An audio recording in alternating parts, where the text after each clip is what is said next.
Good morning, and can I welcome everyone to this, the fifth meeting of the Public Audit Committee in 2025. Agenda item 1 is for committee members to decide whether or not to take agenda items 3 and 4 in private this morning. Are we all agreed? We are agreed. Thank you very much. And agenda item 2 is further consideration of the 2023-24 audit of Ferguson Marine Port Glasgow Holdings Limited. And we are very pleased to welcome into the committee this morning to give evidence on that report a number of representatives from both FMPG and from the Scottish Government. So can I extend a welcome to David Dishon, who's the Chief Financial Officer and the Accountable Officer at FMPG.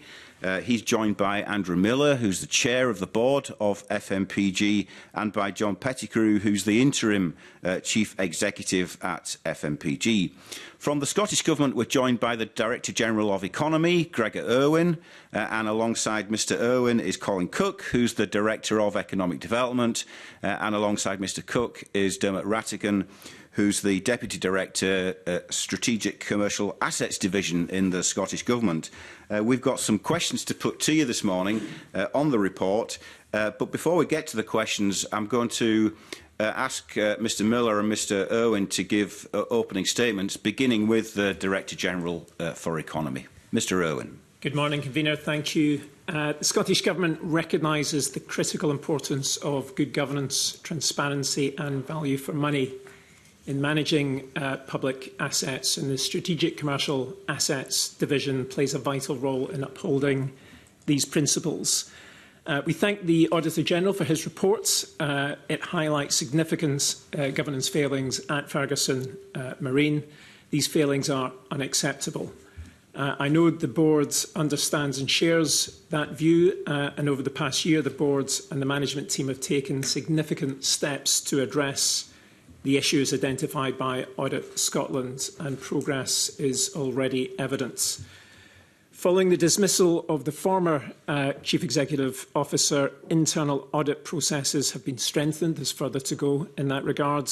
Decision-making authorities have been clarified, and the position of Accountable Officer has been reassigned to the new Chief Financial Officer.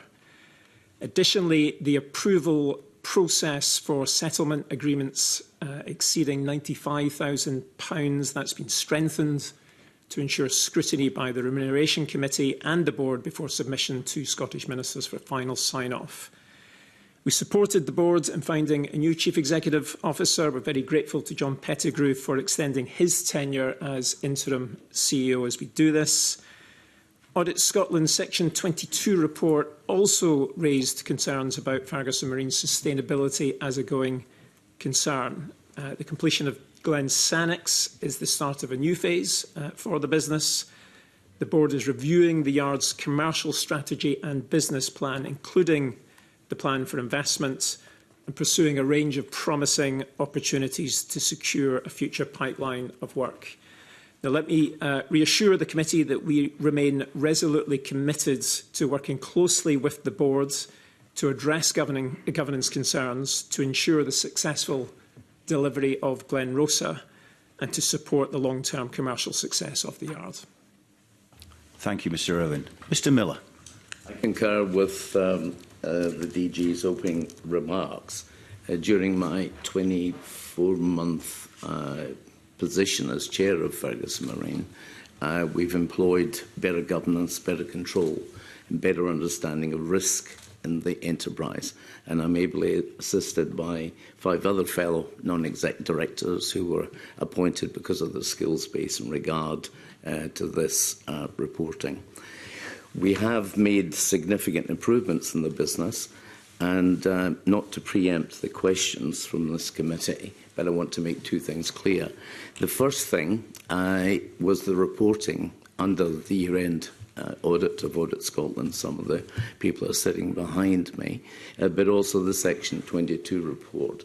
The items that were actually raised were self-raised by the enterprise through the good offices of the Accountable Officer, David Dishon, who sits to my right, and they were raised in a transparent way, both by the ministerial department that supports us, and action was taken at that time. Now, we're referring to things that happened during the calendar year 22. They go back quite a while, even before I actually started, but I accept 100% accountability. So the first thing was it was self-reported, and they were reported during the year-end audit, and indeed there were some financial issues that we had to involve HMRC in terms of, I'm sure some of the questions are going to come, and we paid the monies due, and there was no financial penalties from the HMRC due to the good way that we reported through David's good office. The second thing I want to make clear is the timetable of what we're actually dealing with today. Calendar year 22, we're now in the second year of audit reporting, and not that anybody can give you any guarantees, but it's very important to understand that the risk of further issues coming to the surface would be fairly minimal. The board's attention over the last year has been towards the strategy for the business, the long-term planning, the market availability for Ferguson Marine to focus on, and how we liquidate that economic value from the market in what is one of the most buoyant times for shipbuilding in the UK. We welcome the questions from you and your committee, and we will respond with openness and enthusiasm. And I might add that if the PAC Committee wishes to come to the Yard, it's 2 years and 4 months, 3 months, I think, since your last visit as a group. We would welcome a visit to explain in greater detail the forward thinking of the business. Thank you very much indeed, Mr Miller. And just to be clear about it, the audit we are considering is for the financial year 2023-24. So you referred a couple of times to 2022, which does crop up in the report, but this is an audit of the most recent financial year. Yes. In which Audit Scotland conclude that there are issues around risk and uncertainty and issues around governance arrangements and internal controls. So my first question to you, Mr Miller, is do you accept the findings of the Audit Scotland Section 22 report? We provided the information which ended up in the Section 22 report. So you accept the findings? Yes, 100%. OK. On behalf of the Scottish Government, Mr Irwin, do you accept the findings of the Audit Scotland report? Yes. Thank you. Thank you.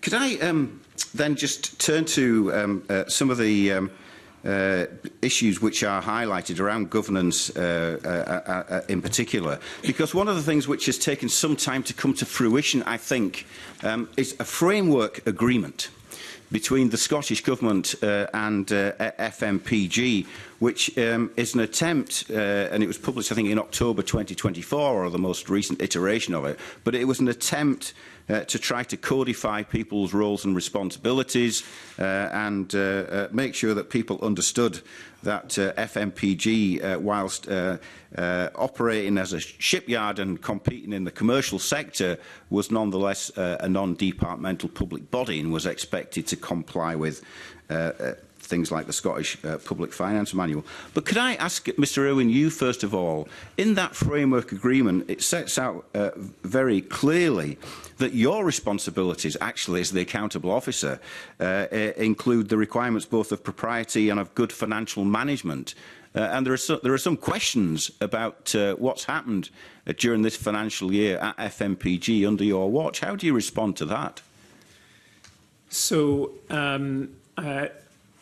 the role of the Scottish Government with regard to Ferguson's is to ensure that budgets that are allocated to Ferguson's, that those are used in a manner which is consistent with the SPFM. So absolutely, as accountable officer, when we received, for example, cost forecast increases, I have to undertake an accountable officer assessment, and as I do that, I have to test whether the proposition offers value for money, as well as being regular and proper. And as you know, over the course of last year, conducted an accountable officer assessment looking at the increased cost estimates for Glenrosa. That's different from the day-to-day management of the Yard, which is the responsibility of Mr Dishon as the accountable officer for Ferguson Marine. So there's a balance of responsibilities there between me as the portfolio accountable officer and Mr Dishon as the accountable officer for the Ferguson Marine itself. OK, well, let me look then at the role of the Strategic Commercial Assets Division of the Scottish Government. According to this framework, it does have responsibility, including financial and operational, and when appropriate intervening. And indeed, as I read the minutes of the board, although no minutes of the board appear on the FMPG website since the 30th of May last year, which is quite remarkable. But when I look at the minutes, and we've looked at them before, they are the board meetings are attended by members of the Scottish Government Strategic Commercial Assets Division. So don't they have a responsibility for these failures of governance and internal controls? So there are representatives of the Scottish Government who attend board meetings as observers. They're not participants in those board meetings, but that's... Oh, yes. Hang on a minute. The last minute that's published quite clearly shows, because it's a very thorough minute, it quite clearly shows interventions, speaking parts, by members of the Strategic Commercial Assets Division, which, frankly, I would expect. You might not as the DG Economy for the Scottish Government, but I would expect that. So it's entirely appropriate for members of the division, or indeed Colin as the director, if attending board meetings, to ask questions and seek more information. So I would expect them to be speaking at those meetings, but they're not part of the decision-making process. They don't have authority within the boards to participate in decision-making processes. So again, there's a clear delineation of responsibility, and indeed that is set out in the framework agreement. But if there are issues of internal control and governance, which are highlighted by the Auditor General's report, isn't there a duty, isn't there a responsibility on those people as observers at board meetings to voice concerns, to intervene as the framework agreement sets down? So there's certainly a responsibility if we have concerns about internal controls or other governance concerns, or a failure of the Ferguson Marine Board or other parties to comply with the terms of the framework agreement, to escalate those concerns, and that would certainly be done to me and eventually to ministers. So there are appropriate processes in place for doing just that. The team works with Ferguson Marine on a daily basis. We do all that we can to be well cited on developments at the yards. We don't get involved in operational decision making. That is quite rightly left to the management team at the yards. But the framework agreement is an agreement between two parties, between the Scottish Government and between the Yard itself. So we do all that we can in our interactions with the Yard to ensure that there's proper compliance with all elements of that framework agreement. But your own framework agreement that you signed off says that there is a responsibility on the Scottish Government's Strategic Commercial Assets Division to address in a timely manner any significant issues arising in the organisation, including financial and operational, and when appropriate intervening. So why haven't there been interventions in the cases that are identified in this audit report? So, I mean, it may help if we look at individual cases. And well, we'll get to those in a minute. I'm asking you from an overall point of view as the accountable officer in the Scottish Government, and maybe Mr Rattigan can address some of these questions. I was going to suggest that maybe... But I'm just anxious to understand why, if this is set down in black and white as a written agreement, why either there's been negligence or it hasn't been followed, or it's a misrepresentation of what actually happens on the ground. So, Mr Cook, I think, wants to come in. I mean, if I may, convener, I mean, I think the rest of the sentence that you read out is, whilst recognising the aim to ensure that the organisation is operated on an arm's-length commercial basis. So we take judgments on that basis. And as you yourself have said, there is documented evidence in board meetings of people like myself and Dermot and others being asked for contributions and intervening where appropriate. So that has happened. I think, as Gregor says, we can look into the individual cases, but the fact that, as Andrew started in his opening statement, that these issues have been raised would suggest to me that SCAD, myself, Gregor have identified them and have worked with the board to raise them and address them. And I think we'll happily explore the individual cases. Okay, we will get into the detail of some of those questions shortly. Can I just then ask another question, slightly cheekily perhaps, and I should declare my own register of trade union interests. But in the framework agreement, it says trade union representatives being present and contributing to relevant items in board meetings. So why isn't it relevant for a trade union to have a view on issues that come up in these minutes, like health, safety, environment and security, like the intake of apprentices? Why are these not rightly in the domain of the trade unions to be involved in discussion? The financial position of the company, the business plan, the progress with vessels 801, 802. Aren't these things that are of concern to trade unions and the workforce in the yard? I may, if I'll leave it to Mr Miller to talk about the conduct of the board meeting, but as an observer, I see a very actively engaged union that comes to every board meeting and does comment on many of those issues, and I think that makes a valuable contribution. But is the trade union in for the whole of the board meeting, or is it brought in at a certain point? Mr Miller. They're brought in at a certain point for 15 minutes. However, I will 15 minutes? I will add the following. The first thing is that Alex, the GMB member, is on the health and safety. This is Mr Logan? Yes. Yeah. Who participates in the health and safety committee, is an active participant, and he's in the room for about 2 hours. There is formal as well as informal dialogue. In fact, yesterday, when I was in my office at Fergus Marine, Mr Logan came into my office to run through some of the questions that he thought we may be asked at this committee and give his points of view in some of the areas. It was a casual 15-minute conversation and not part of the board. And the senior management of the enterprise, and John will confirm this, are actively involved with the unions in a lot of things to do with our future, and they have a healthy input. Yes, well, their involvement at the board meeting, I think, is interesting. Can I just also ask them, Mr Miller, whilst you've got the floor, why is it that there are no board minutes published on the FMPG page since the 30th of May 2024? That's over 8 months ago. I mean, this committee, for your information, is very interested in transparency. So the fact that the minutes dry up, I presume you've been meeting as a board, and we'll get to that as well later on in the meeting. Yes, you have, and the July and September will go on this week, so we've been looking at the commercial sensitivity of that and redacting. That's now finished, so that will be published this week. November's just been approved at board last week, so we'll do November in the next week. Okay.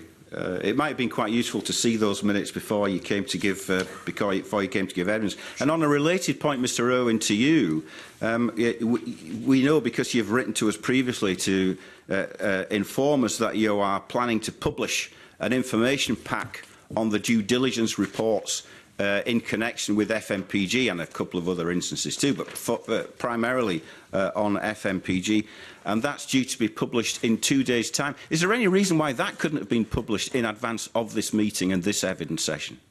So the decision to share that information the 7th of November, that was taken before we were invited to this committee. 7th of February? 7th of February, sorry. 7th of February, that was taken before we were invited to appear at this committee. But having been invited to it and knowing that that was 2 days after the committee, did you give any consideration to publishing it in advance of the committee? The team works to an agreed programme. I'm not aware of any consideration being given to that, but that was agreed a few weeks ago that we would work towards that date. And there's clearly a number of processes and consultation that needs to take place to get agreement to the exact way in which those documents will be presented. Okay. And does that include clearance from the Cabinet Secretary? She has agreed to the approach that we will take and the fact that we will be releasing those 6 reports in a redacted form and the BIFAB report in an unredacted form. OK, well, we might invite you back to give oral evidence on those reports when we see them. I've just got a couple of other questions to put to you. One is, clearly there are issues here around the negotiations which are taking place around the small vessel replacement programme and so on. And I just wonder whether you could update this committee on where those negotiations are, what your expectations are of when decisions will be made. So this is a process that's led by CMAL, with Transport Scotland obviously being the lead department within the Scottish Government. As you know, they have shortlisted 6 firms as part of that process. Ferguson Marine is one of those firms. As I understand it, they're now in a phase of detailed technical assessment. And a decision on the next phase of that procurement exercise will be taken within the next few months. Okay. And I think I asked this question of Mr Boyd from Audit Scotland, which is it a single award or is there an expectation that the award that's made may be the subject of subcontracting and a sharing of the contract, or is it just going to be one tender, one beneficiary?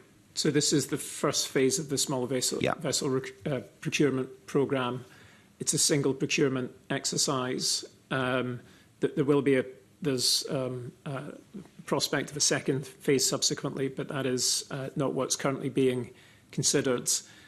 It is always the case that when a tender contract is awarded, that there will then be subcontracting, and indeed the supply chain of subcontractors is an important part of the wider economic benefit associated with any building programme of this sort, but it's a single procurement exercise. Okay. Other members might ask you further questions about that. Can I just turn finally then to the aspect of the report, which again we took further evidence on from Audit Scotland, which is about some difficulties with the internal audit arrangements. I mean, Mr Miller, you've been saying that you've told Audit Scotland what to put in their report, and you've volunteered everything, so there's nothing really of any revelation to you. But do you think it's satisfactory that there are criticisms of the internal audit arrangement? And in fact, when I look at the report, it talks about a number of high-risk areas and medium-risk areas. I don't know whether you can elaborate on what they are and tell us as well what your disposition is on the internal audit arrangements. Okay, just quick by way of introduction before I pass over to David. It was of concern to me when I joined the board that there was no formal internal auditor looking at the internal processes around governance. My view was it was an SPFM and also in the framework agreement that all enterprises had of necessity this internal function, right? And that's by way of introduction.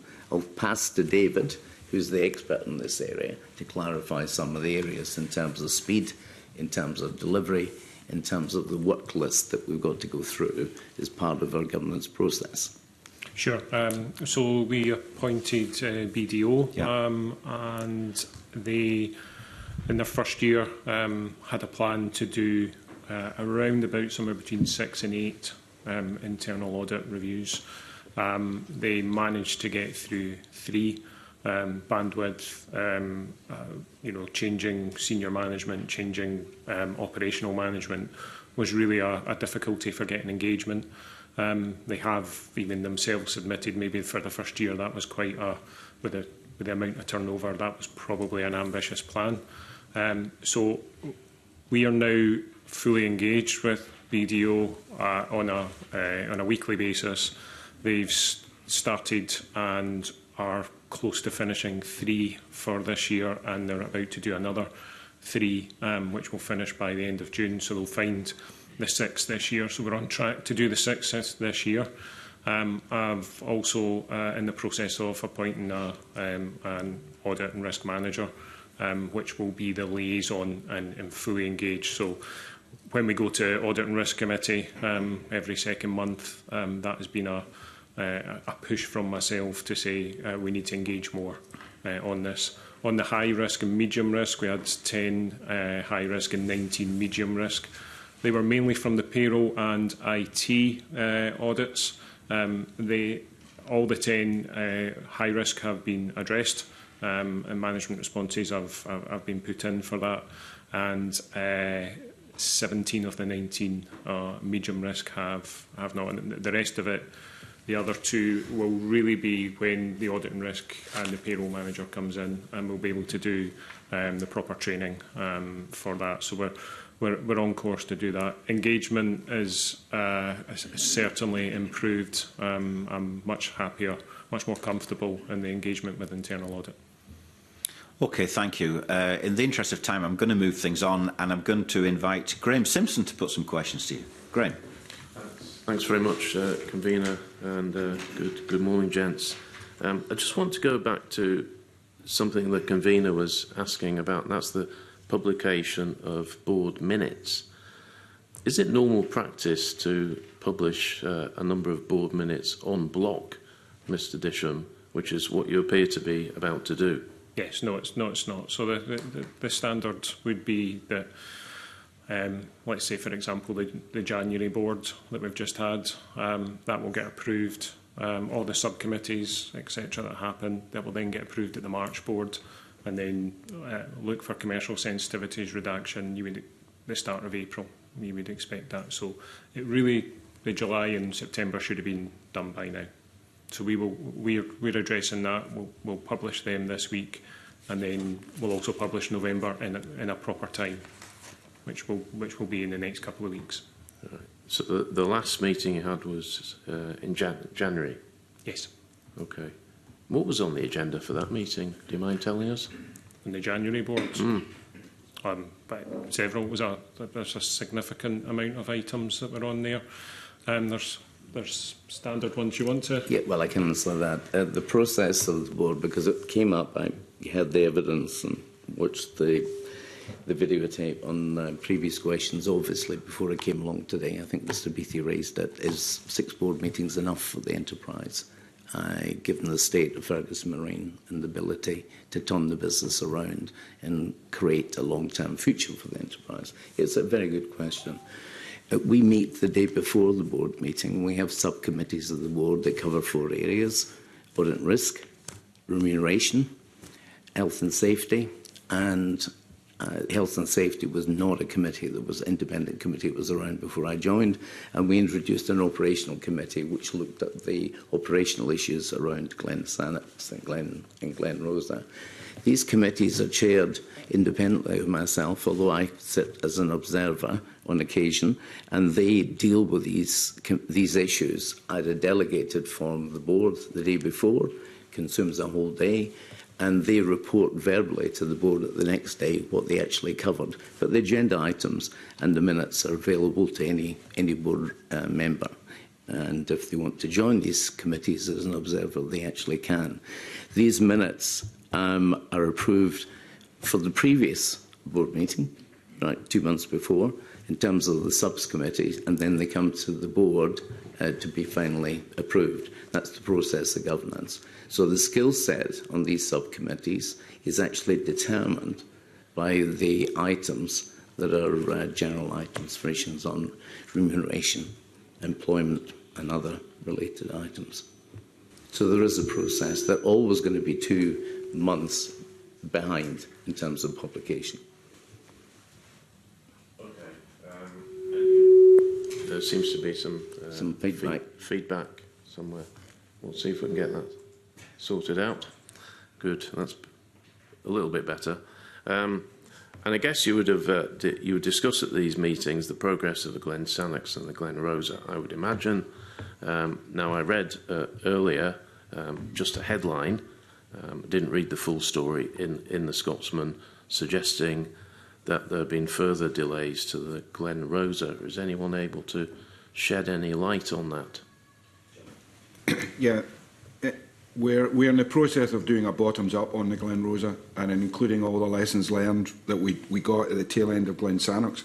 And it's our intention to provide a schedule to David's department for David's department to then look at it cost-wise and get something to the board the next 2 weeks, 3 weeks, by the end of February. Does that mean there's been a further delay and an increase in cost? I haven't been given the date yet. I can't comment on it just now. But it's a simple question. Is it being delayed further? The answer. Can I answer the question? Sure. Yeah. The question is, it's the information that you actually require to make a fundamental decision that the board and the enterprise can stick to over time. In the past, it's been characterised of timetables and money put into the public domain through these committees without due process in terms of understanding the numbers and making sure the business. Mr. Miller, I'm going to stop you there, Mr. Miller. This is waffle. I'm asking a simple question of you both. Has the Glen Rosa been further delayed, and is there an increase in cost? Very simple question. The answer is we don't have the information to tell the committee. You don't know? At this moment in time. No, not that we don't know. We're doing due diligence on the numbers under the auspices of the board, and so it's going to take another 2 or 3 weeks. No, we don't know. You don't know? No. You just said you did know. No, we have the data, but we're verifying the data. What does the data tell you? Do you think there's a risk of a further delay? Yes, there's a risk. There is a risk of a further delay. There is a risk. And is there a risk of... And what we're trying to do is mitigate that risk and ensure that if we come to the board and come to the sponsoring party with a date, that we don't change it as we have in the past. Okay. So you've identified there's a risk of a further delay, and what you want to do is go to the board and give them an accurate... A proper plan. Answer to what that further delay is and what you intend to do about it. And one of the advantages of having the AO being a separate appointee is that the AO, being David, can challenge that if he doesn't agree with it. It's not a case of the person being in charge also being the AO and pushing that through. So I'd like to bring that forward. Okay. So when I was saying to you, the responsibility of the group that is putting the plan together is to put the plan together such that it can be interrogated financially by David's group, such that we can give you not only a date but a true projected cost. And are we talking in terms of weeks or months in terms of this further delay?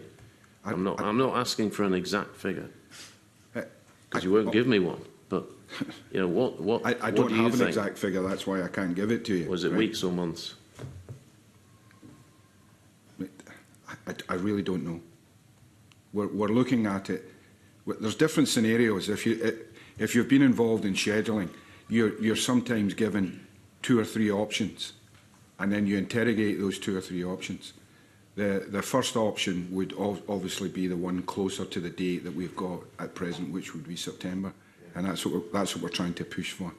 Okay, so you'll attempt to bring it in by September. We'll try and bring it in the best date we can. But there is a risk that it won't be September. Yes, sir.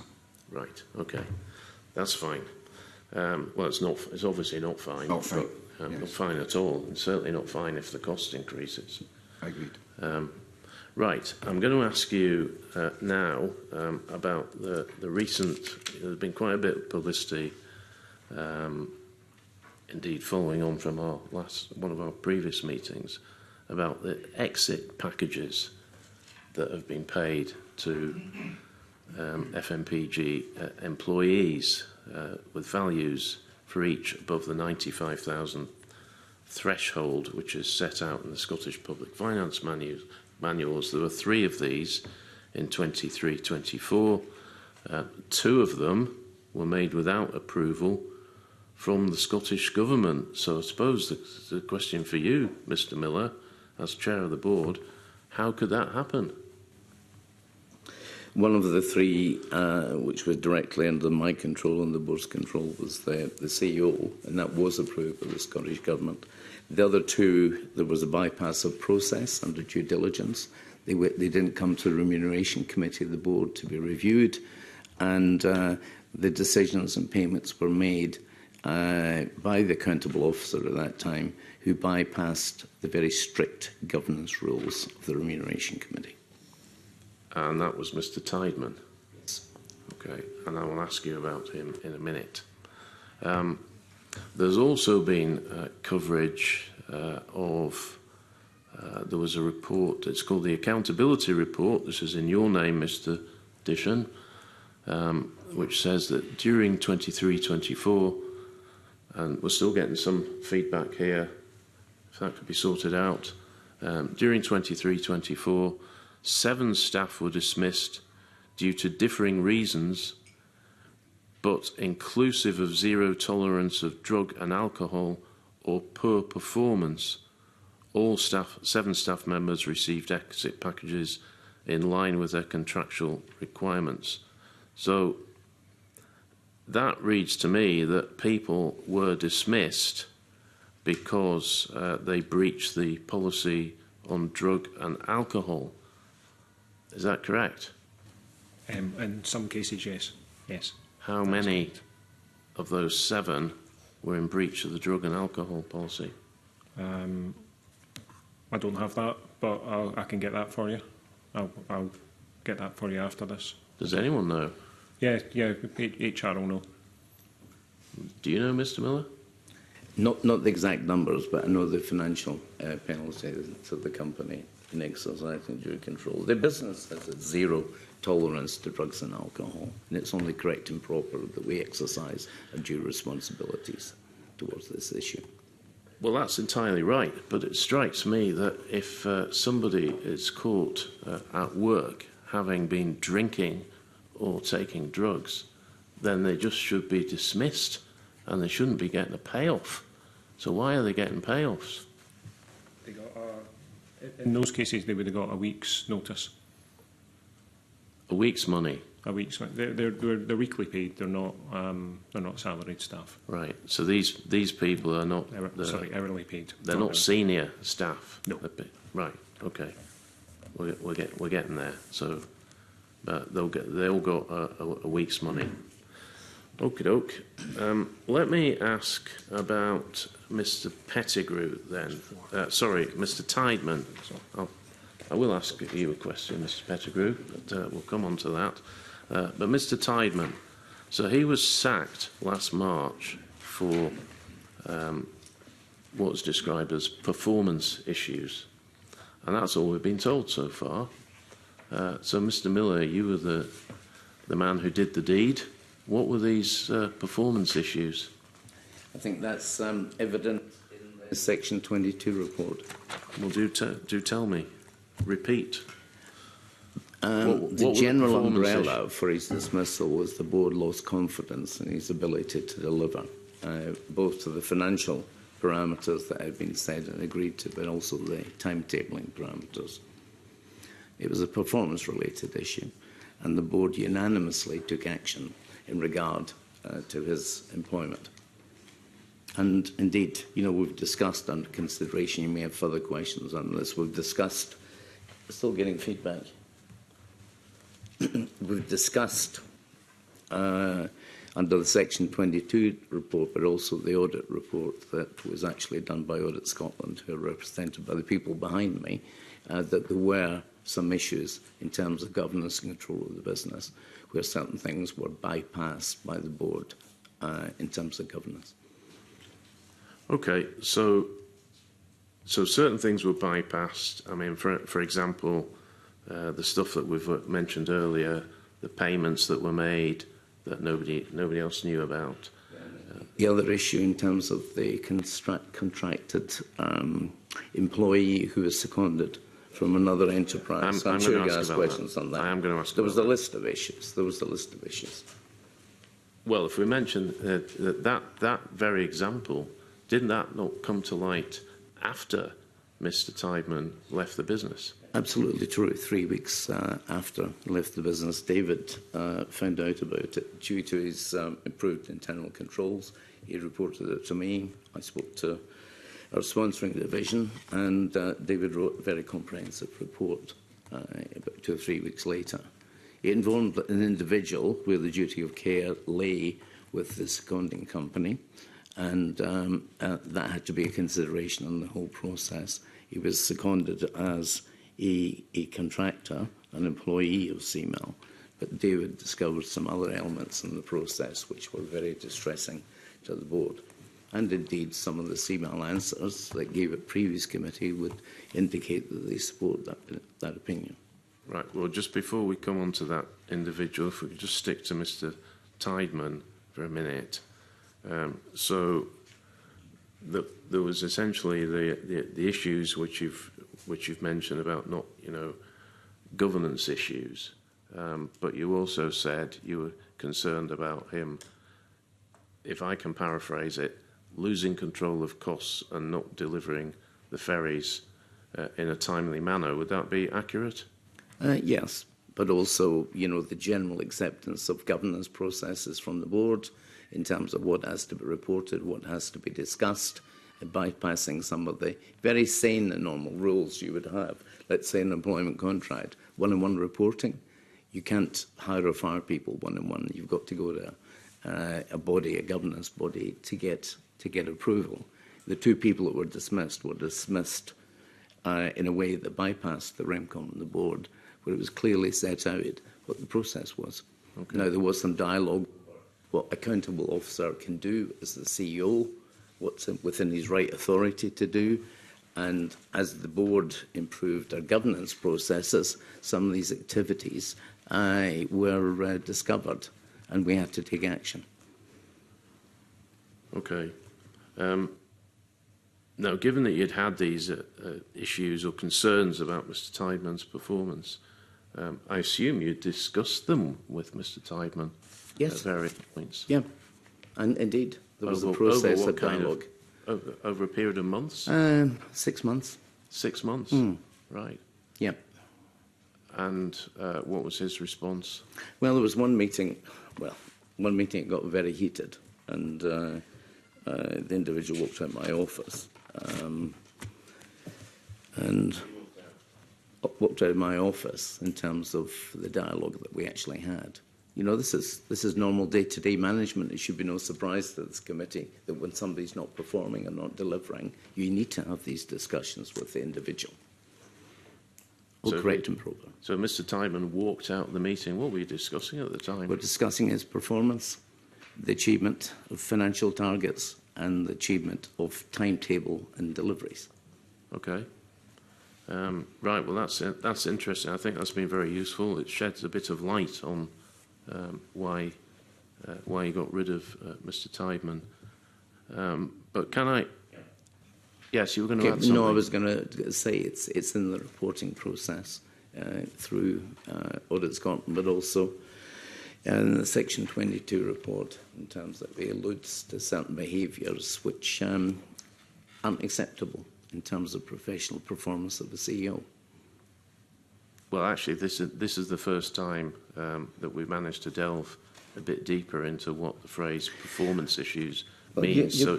You've got to understand that, there's risks to the business, there's processes. When these things turn up, action has got to be taken. We don't inform committees as and when we find out there's a performance issue over a period of time. We do inform the committee. And the whole performance issue was discussed quite heavily with the sponsoring department, quite correctly and properly. And it was a unanimous decision of the board to take that action.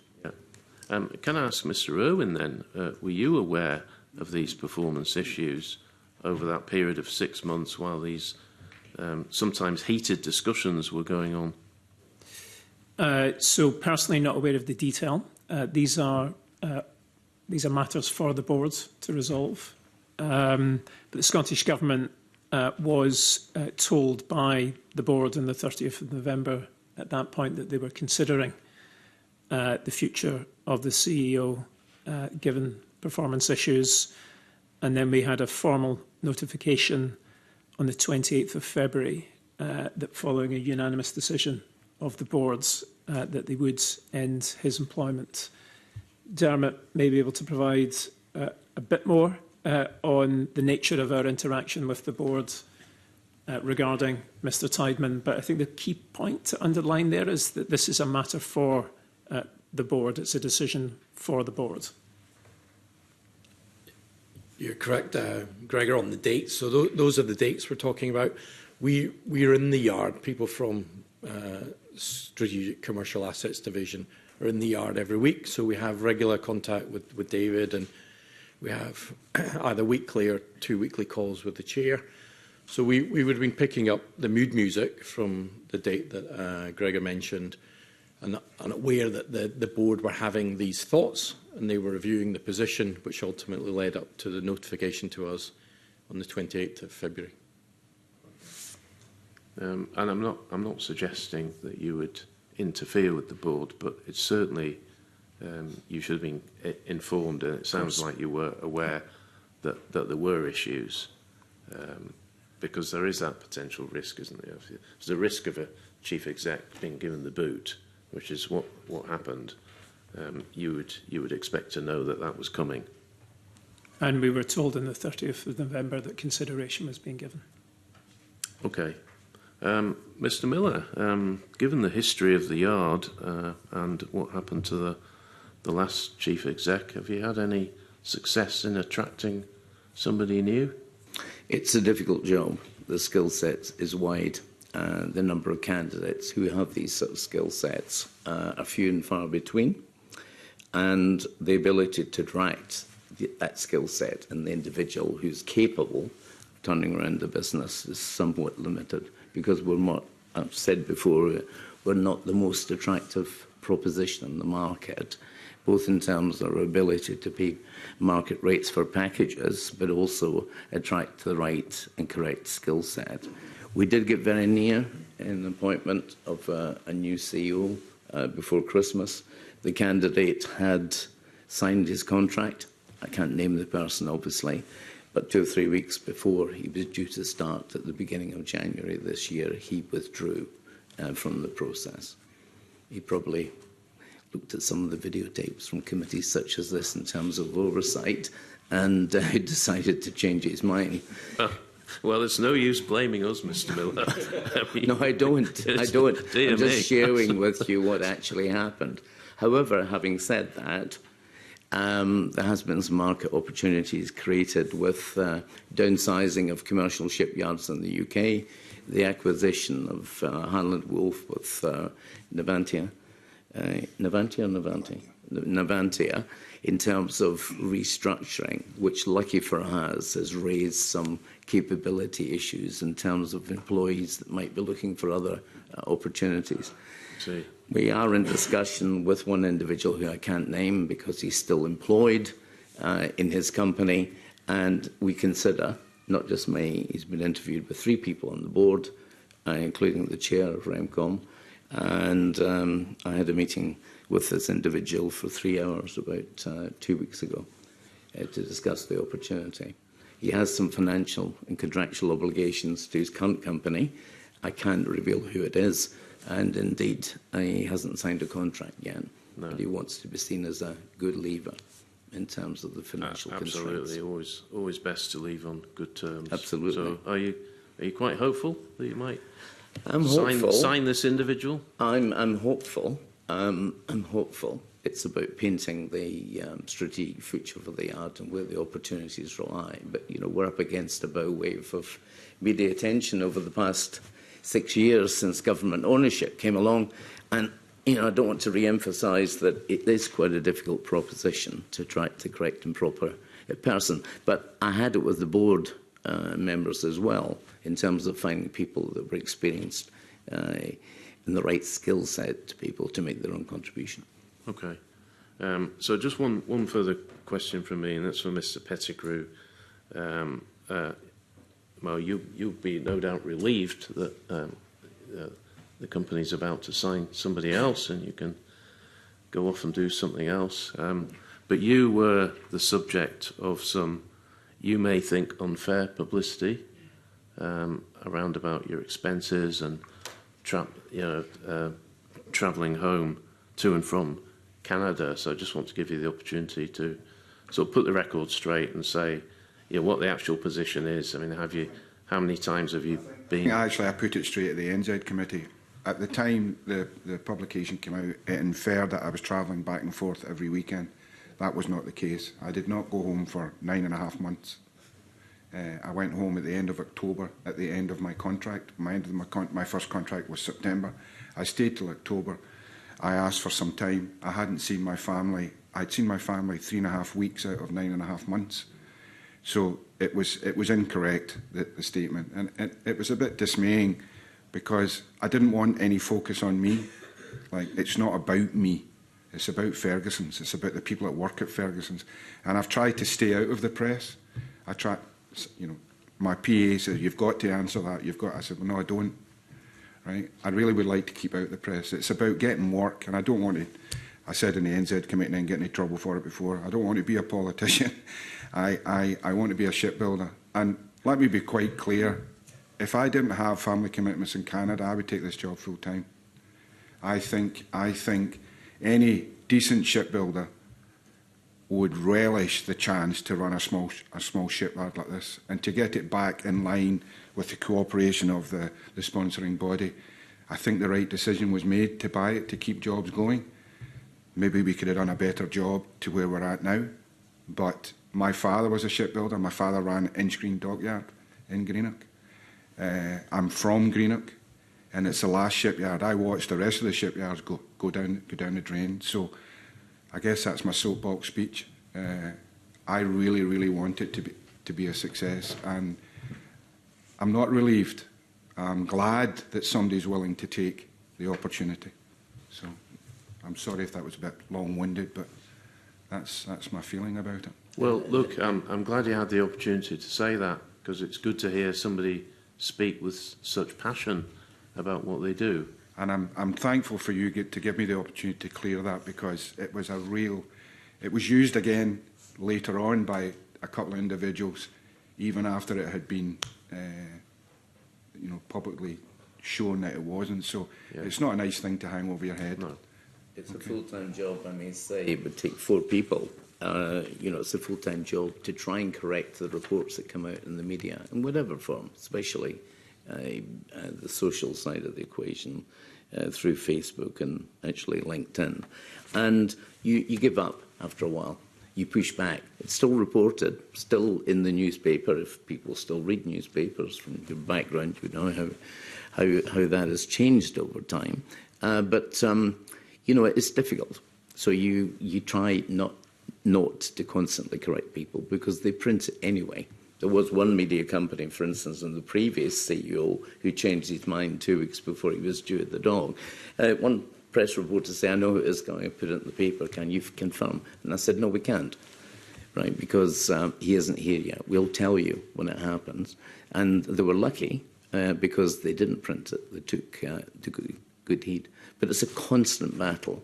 And one of the most damaging things to the future of Ferguson Marine is this constant drip feed of criticism. Some of it, I'm not talking about this committee, convener, some of it is totally ill-informed and comes from spurious sources, which is a big frustration to me, let's say. I had it when I was chair of Prestwick Airport, as Mr Green would know, for 2 years, constant criticism. And then when the business turned round and started making money, no media attention whatsoever. But I know it goes with the course, right?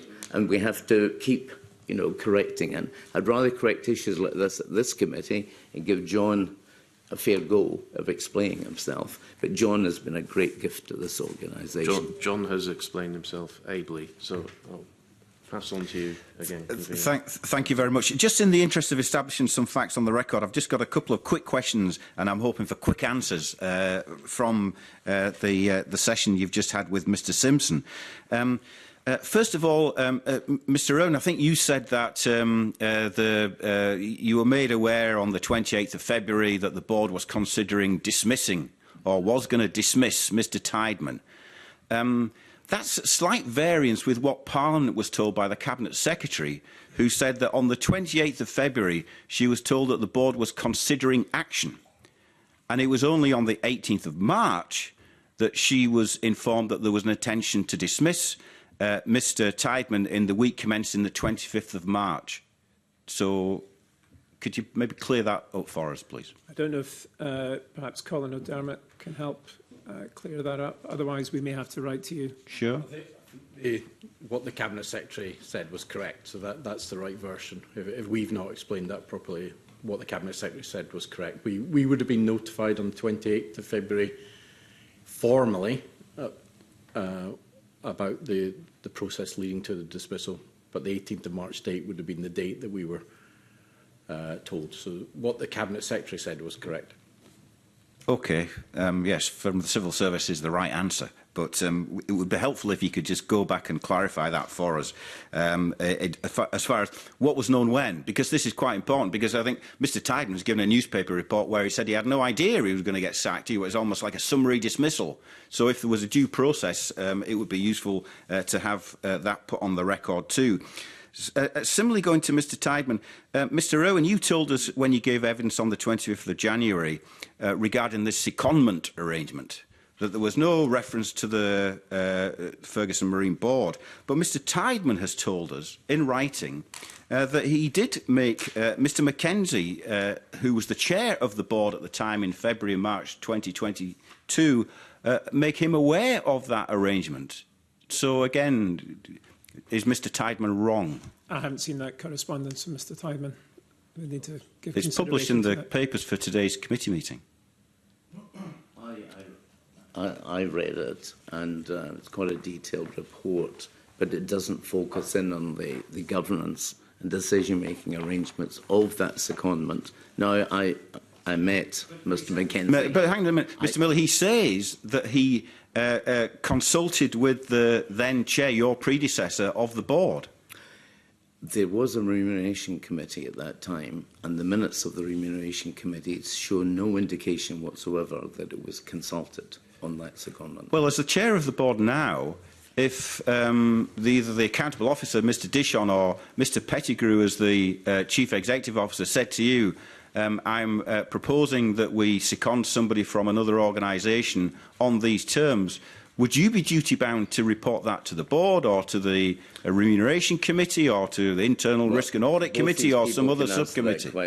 Well, no, I'm asking you, Mr Miller, because because it's clear that it's been stated several times by different people that Mr Mackenzie didn't feed this in to the board or to the board subcommittee. Was chair before I started, right? I can only go with written references to the remuneration committee and the board minutes, and I saw no such indication that that had actually been discussed.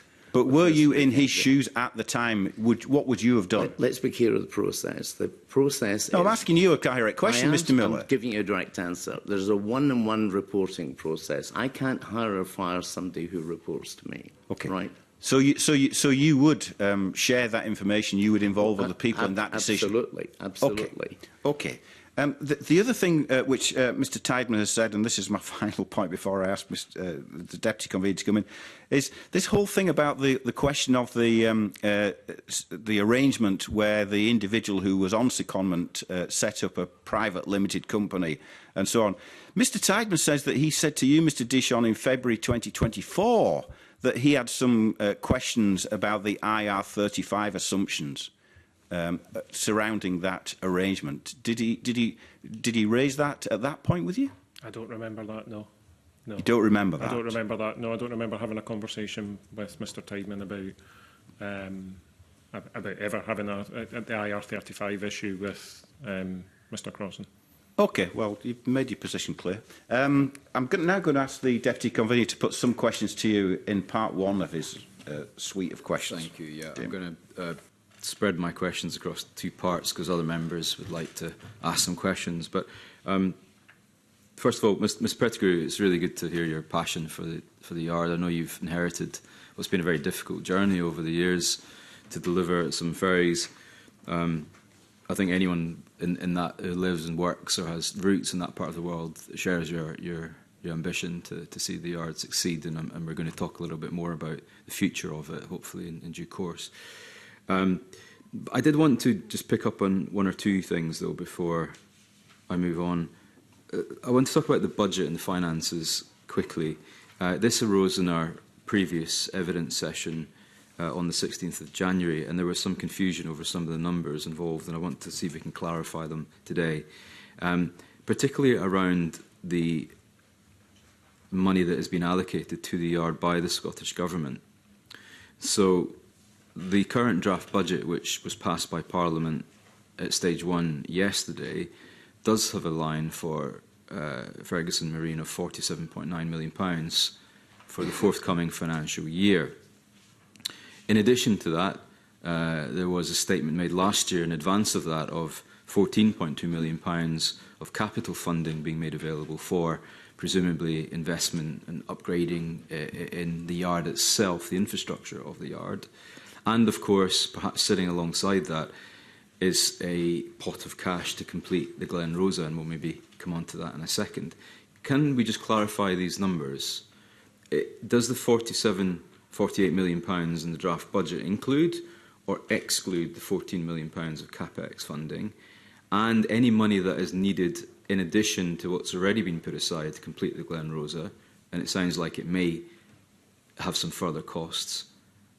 Will that come out of that £40 million, or is there a separate pot of cash to complete the Glen Rosa? So I'll answer that. So of the 46 million, you have 37 million to complete Glen Rosa, capital funding for that, and 9 million is set aside out of the 14.2 million for that financial year 25-26. Okay, so let's just get this right. So the draft budget, if it's passed, will allocate around £47 million to the yard and £14 million of capital money, of which 37 will be used to complete the Glen Rosa, and 9 million of the capital money will also be allocated to the Glen Rosa. Is that correct? Not to Glen Rosa. 9 million of the 14.2 million is the upgrades of the yard. Right. So where does the rest of the money go? Where's the delta between the 37 and the 47? No, so the 47.9 has 1.9 million of resource funding and 46 million of capital funding. The 46 million of capital funding is split between 37 for Glen Rosa, well, be about 38 for Glen Rosa, and 9 for capital investment into the yard. Right. So the 47 includes the 14. It's not in addition to, just to make that clear. It includes 9 of the 14. Okay. Perhaps you can write to us and outline this. The because we did ask Scotland about this last week, and there was a lot of confusion over the 14 million is over 2 years, over 2 financial years, and it's split 9 and 5.2. Okay. So what happens then when Mr. Pettigrew crunches these numbers and comes to you and said, the second vessel is going to cost X more? Do you have headway in the 47 million, or will you have to go and seek extra cash from the government? We would have to seek extra cash. So the current capital is based on a forecast that we gave previously in months ago in time for the budget approval. So that's based on a September 25 and a fully loaded 150 million cost to complete. So if that was going to cost more, we would have to ask for more. And let's segue nicely to the Scottish Government. Will that request be granted? We'd look at that request in the same way that we look at other requests that we've received from Ferguson's over the past years. We'd scrutinise the request carefully and we'd put advice to our ministers. So what happens? So if it's a small figure, presumably you can go and scratch around government coffers and find it. But what if it's in the millions? Well, that would be subject to proper decision-making by ministers and advice. And but there is track record of you saying to ministers, this is not value for money in terms of public investment. So an EO assessment is done in circumstances where there's a material change in the cost forecast, and we would look at the different ways in which ministerial objectives could be met. In this case, the focus would be in the completion of Glenrosa, and we consider what the best value for money options are to provide the services that Glenrosa would provide. That's the basis upon which previous written accountable officer assessments have been made, which have led to requests for written authority. That's the process that we go through. If it's a small amount and it's easily within the tolerance levels that have been used in previous accountable officer assessments, then the process would be a more straightforward process. But we'd certainly always put advice to ministers and give them options. I mean, realistically, I don't think anyone in this room or watching this session believes that at any point the government will say no to extra cash to complete this vessel. We're not just going to simply stop the project, are we? The ministers are going to want to see this sail away from Greenock finished. So does that infer that there's just a blank cheque to complete the project? Ministers have been clear that they are very mindful of the economic importance of Ferguson's. They're also very mindful of the importance of timely delivery of vessels. They're absolutely essential for island communities. So they're weighing up a number of different objectives when considering alternatives.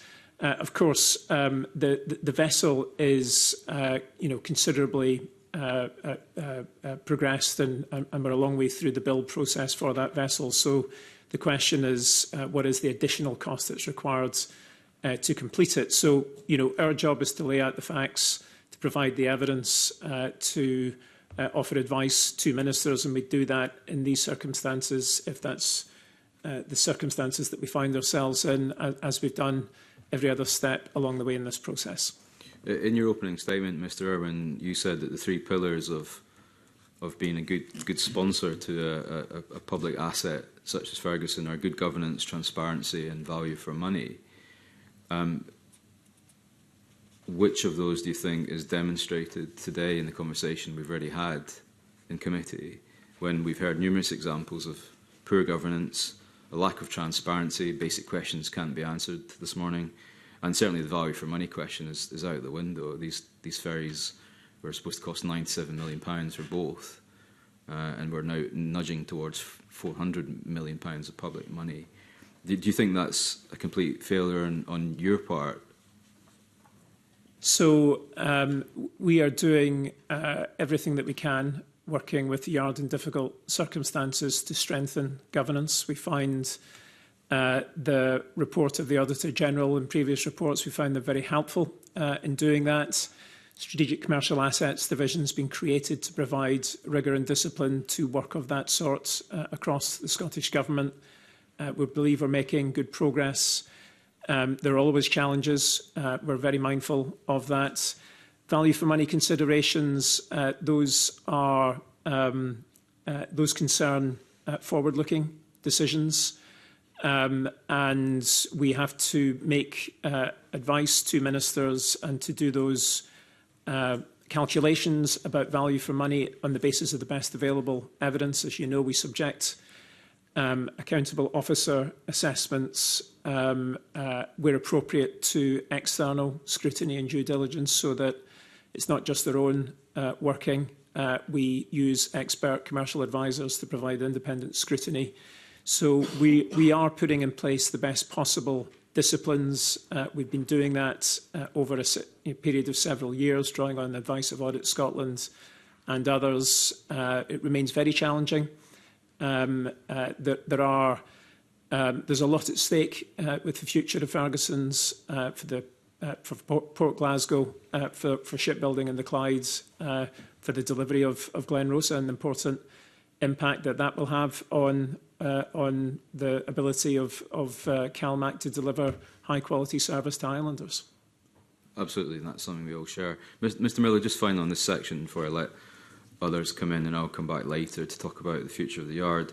I just get a general feeling over all of this, and from what I've heard from yourself this morning and some of the other commentary that we've had, is that a lot of the failings, and Mr. Irwin, you said in your opening statement that the failings were unacceptable, and I thank you for that. But all the blame seems to lay at the door of Mr. Tideman, the former CEO. But he's one of a number of CEOs who have been through the revolving door of Ferguson Marine over years. I mean, just as an observation, I get the impression he's been made a bit of a scapegoat for many of the long-term failings in delivering this project on time and on budget. It would be a naive understanding to think that 100% of Ferguson Marine's problems lie at Mr. Tideman's feet. You know, there's been a long dialogue and process of appointing people on an interim basis on short-term contracts and people leaving. You know, Mr. Tideman, in his 2 years as chief executive of Ferguson Marine, was not 100% responsible for things that happened over the last 10 years. You know, clearly not, and that was not my intention to create that opinion. But you are correct. He's not 100% responsible for everything that's happened over the last 10 years. All we're trying to demonstrate is a process of better governance, process of better control, understanding the risks going forward and what the impediments are to the future. I'll give you one good example. Delivering sustainable long-term services to the islands is a really important thing. It's cost-effective, regular services. There have been a lot of disruption to these island communities, as you would know, and for that, many people, including myself, have apologised. But if you look at the control within, I call it the Troika, but it's basically Ferguson Marine, CMAL, and Caledonian, you know, the operating company. These three sides of the triangle have different ministers and different rules of governance. Each single component of that triangle is following its own specific objectives in terms of framework, delivering sustainable value. I look at the whole thing and say, well, where is the one point of governance? This is an important point, and this is where I get great value from this committee.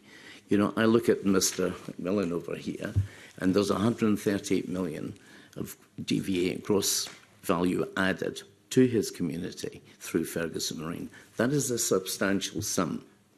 Also, we employ slightly over 300 people. That's a substantial workforce.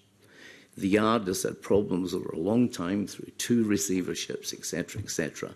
It's not a prime asset, and the government stepped in, I think quite rightly, to protect the jobs and protect the economic value in Mr. McMillan's community. However, if you look at the objectives of each 3 individual companies within that enterprise, and I'll go back to your previous question, Convener, about the tendering process for SVRP.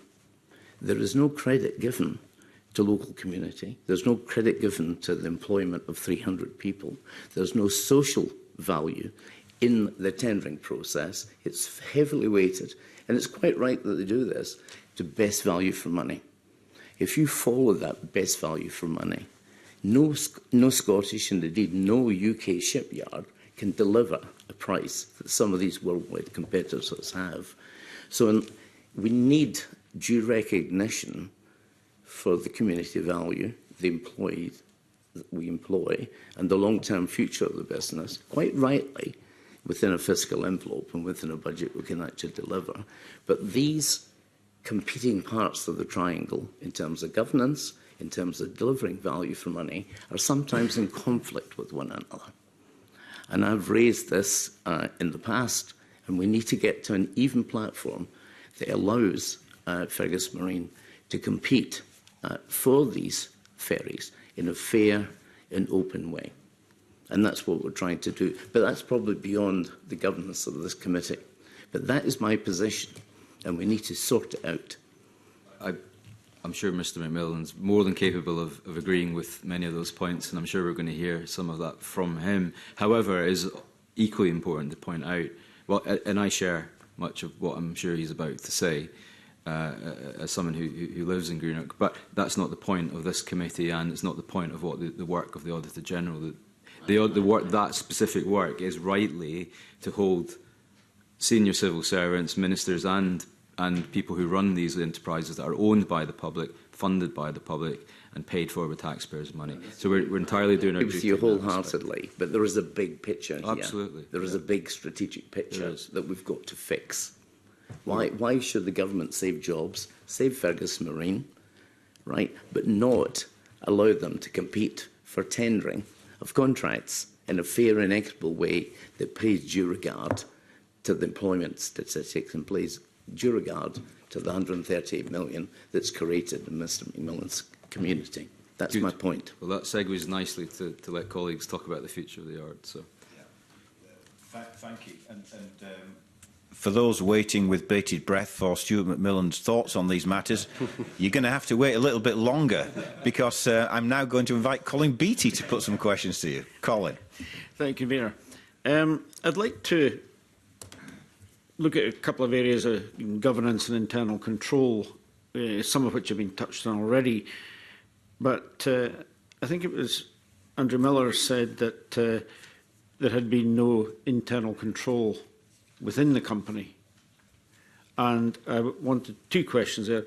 Was there previously internal control that was dismantled? And is it an industry norm not to have internal control? Okay, it's not the norm not to have internal control. And there was a loose approach to internal controls, which David shared on his appointment, first as interim and then permanently as the finance director and accountable officer.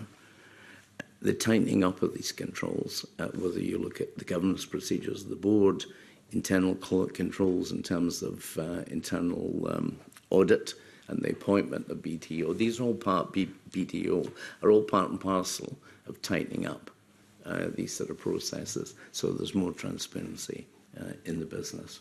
Say tidying up, does that mean that when FMPG was formed, these internal controls were not in place? You're talking about since the ownership of the Scottish Government, or are you going back further? Well, what I said was, from the time that FMPG was formed, yep, were there internal controls in place at that point? Well, I've only been there for the last 2 years, but my view, the internal controls were somewhat weak, right? And we've been working for the last 2 years with various people around this table to try and improve the internal controls so there's more transparency. For instance, we don't pay an invoice now unless we've got a purchase order. I don't know what let's say percentage-wise now, what invoices would come in that we don't have a purchase order. It's a good point. It's a good example. Hardly any come in now. Right. You know, 1 or 2. And when you joined, what percentage would it be? You were getting hundreds a month. We didn't have purchase orders really. It was indiscriminate whether it happened or not. So that's been tightened up now.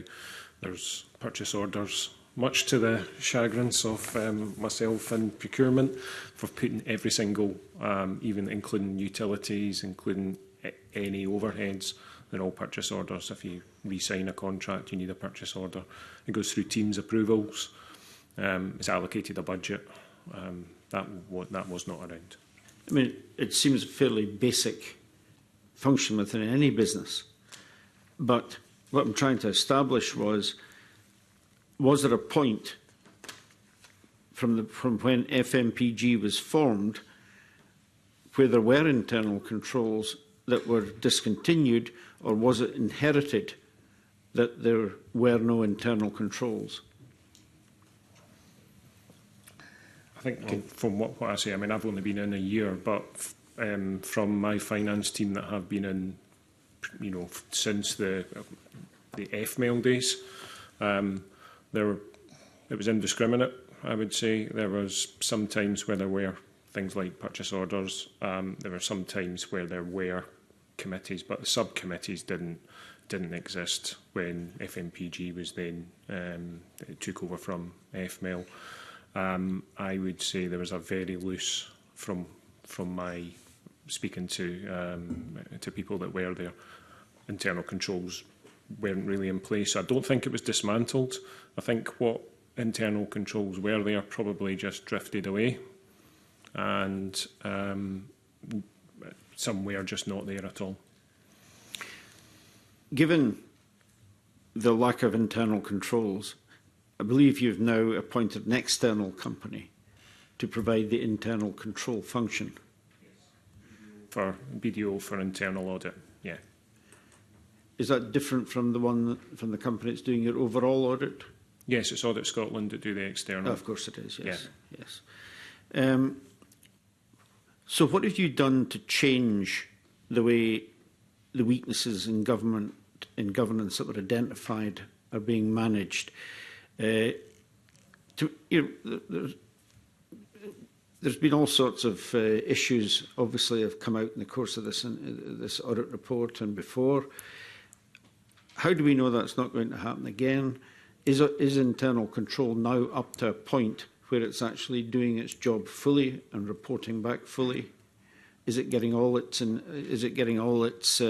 investigations and so on completed? Well, I was just going to say before David replied, it's not a switch which is either on or off. It's a gradual process of getting control in the business. Well, the good example was the purchase orders. There's many other good examples where it has been done, but it's a process of improvement, right? Over time, we will get the level of governance and lower the level of risk in terms of how we pay third-party contractors and how we manage costs in the business. It's a constant improvement. David. Of course, internal control is not just about managing the costs in the business and payment of bills. It's much wider. Yes. If I could add to that. So there's been a significant increase in the last 12 months of internal controls. Firstly, the engagement with internal audit is now stepping up to a far greater level of engagement across the business. So it's not just finance or support staff. This is operational as well. We have quite detailed corporate risk register and project risk register. So a risk register for Glen Sannox, for Glen Rosa, and for any other project that we do, with regular risk meetings. As Chair said, we have 4 subcommittees that meet on a regular basis. One of them being very strong is the Audit and Risk Committee, which goes through external audit, internal audit. They attend both. They both attend the Audit and Risk Committee every 2 months. A non-exec who has a background in audit and risk, and as well as the internal controls. I mean, going back to a question that convener asked earlier, what would happen if myself or Mr Pettigrew came to the chair and asked, which we have done before, about around about Christmas, about something that was for remuneration. The chair would say, the process, I'll let you go ahead with the process. The process is remuneration committee, then it's board. We have a very structured approach to something happening that is in line with Scottish Public Finance Manual. I myself have written to the board and presented to the board, which you will see when the minutes come out from the November board, which basically took the highlights of everything that the board need to understand for Scottish Public Finance Manual, including things like the exit payments, to make sure that they are aware of their duties. So we've strengthened it significantly. I hear from you that things are being strengthened, things are moving in the right direction. At what point do you expect to get to the situation where you are fully compliant in terms of internal audit? This next 12 months, I would say. So we will have we're on track to deliver all our 6 internal audit reports for this financial year. That audit will go to end of June. I'll also have an audit and risk manager in place that will be able to help me to take over risk registers and also the liaison with BDO. So, as soon as that person's in place in the next 6 months, we will be there where we're fully compliant. Remind me, when did the process start? What, in BDO? In terms of making the internal control function fully operational, fully effective? Well, BDO came in in the last 2 years ago. I've only been in for a year, so the BDO part has been probably realistically only in the last year that the engagement started. I would say the last 12 months. Yeah, definitely, Mr. It's a good question, difficult to answer, of course, like all good questions. That approximately you started a year ago to put all the building blocks in place to bring up internal control to a satisfactory level. And you're telling me, I'm not clear why you're saying 12 months or 6 months still to go to complete that. Yeah, probably about 6 months. And you know, to lead into your next question, is 18 months from start to finish acceptable? It's a long time. It is a long time. I understand that. But this is a culture change, and this is across the whole organisation. And also, it's been very difficult in the last year with disruptions, a senior manager leaving, with changes to process, with a different chief exec, a focus on Glen Sannock's delivery, a focus on what is the future of the yard. It's really been a bandwidth capability to try and get this over the line and get it into a full culture change. So I would take that challenge, that 18 months is a long time, but I think that's as quick as we could do it. How many staff have you got? Under me? In total? In total, about 290. 290 staff. That's not a huge number. You know, just very crudely, looking at what needs to be done in internal control, 18 months to change the culture of a relatively small company, it doesn't seem ambitious. Okay, but we're 12 months in, so you know, as I said, for all those reasons, for those last 12 months, there's been a huge amount of work. In the next 6 months, we'll be there. That's, you know. Okay, so we'll take it that in 6 months' time, you should be fully compliant in all respects. I would say so, yes. Good. Just there's a revised framework agreement in place. What relationship do you have in respect to that with the Scottish Government sponsor team? What relationship do I have? Yeah, you've got an updated framework agreement which was approved by the Scottish Ministers back in July 24, and there's expectations of you know, that FMPG will comply with that agreement. Okay. So where are you on that? The first point is the framework agreement was developed between the sponsoring department, the gentleman to the right here, and the board.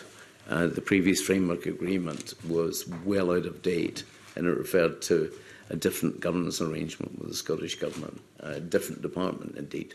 The Strategic Assets Division was formed, and we had to pay due regard to the framework agreement, get it changed in some areas with a level of control and understanding about the commercial nature of our business, rather than let's say a civil service department, was fundamental to have the levers that we needed to develop the long-term vision of the business. There was liaison between the company and the department long before David came along, liaison to get an agreement that both parties agreed to. Significant amount of work. Now, the sponsor team attends all the board meetings. They attend as an observer. I think there's been a couple of board meetings where nobody's come along, but they attend as an observer, minimum one, sometimes two, so that they're fully aware of what's going on. As Gregor said, they don't take part in the decision-making of the enterprise, but at times they give some advice. They're not decision makers, but we want to know fully that they are aware of the agenda and what we're actually covering at the board meetings. Does FMPG ever refer to the sponsor team? What do you mean by refer? Refer an issue? Something that they have concerns about? Well, the good about? example is what we've discussed before, the performance of the CEO. We did refer up front, end of November, in terms of the board's concerns, and took their advice.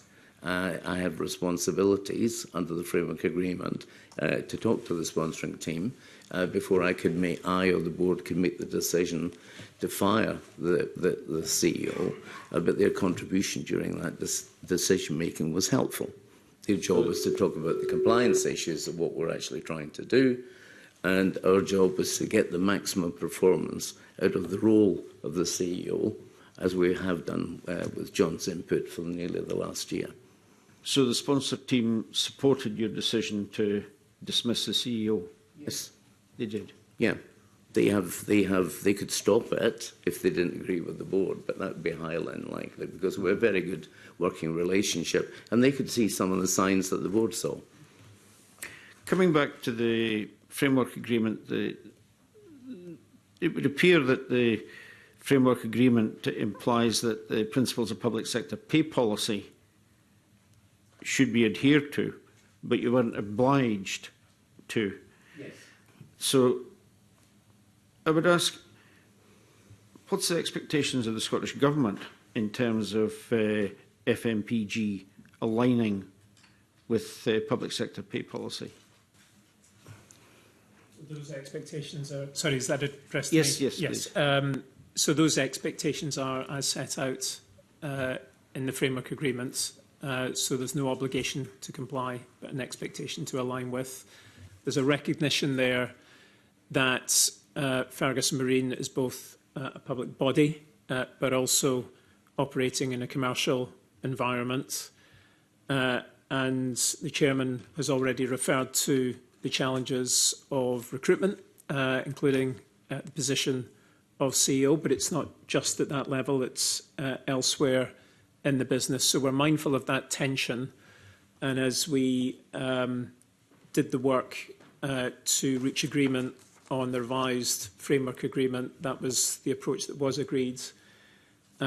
Dermot or Colin may be able to say something about how that works in practice, if that's also helpful. But the framework agreement is always the document to go to understand the basis upon which we interact.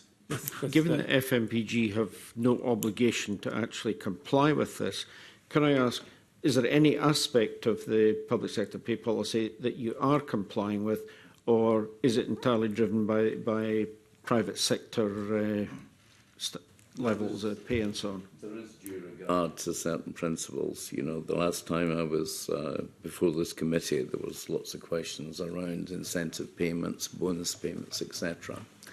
Over time, through two administrations, some people were too paid across with their employment contracts. They weren't set aside during the various owners. That gave us some short-term performance. So we don't pay incentives, we don't pay bonuses as part and parcel of that principle.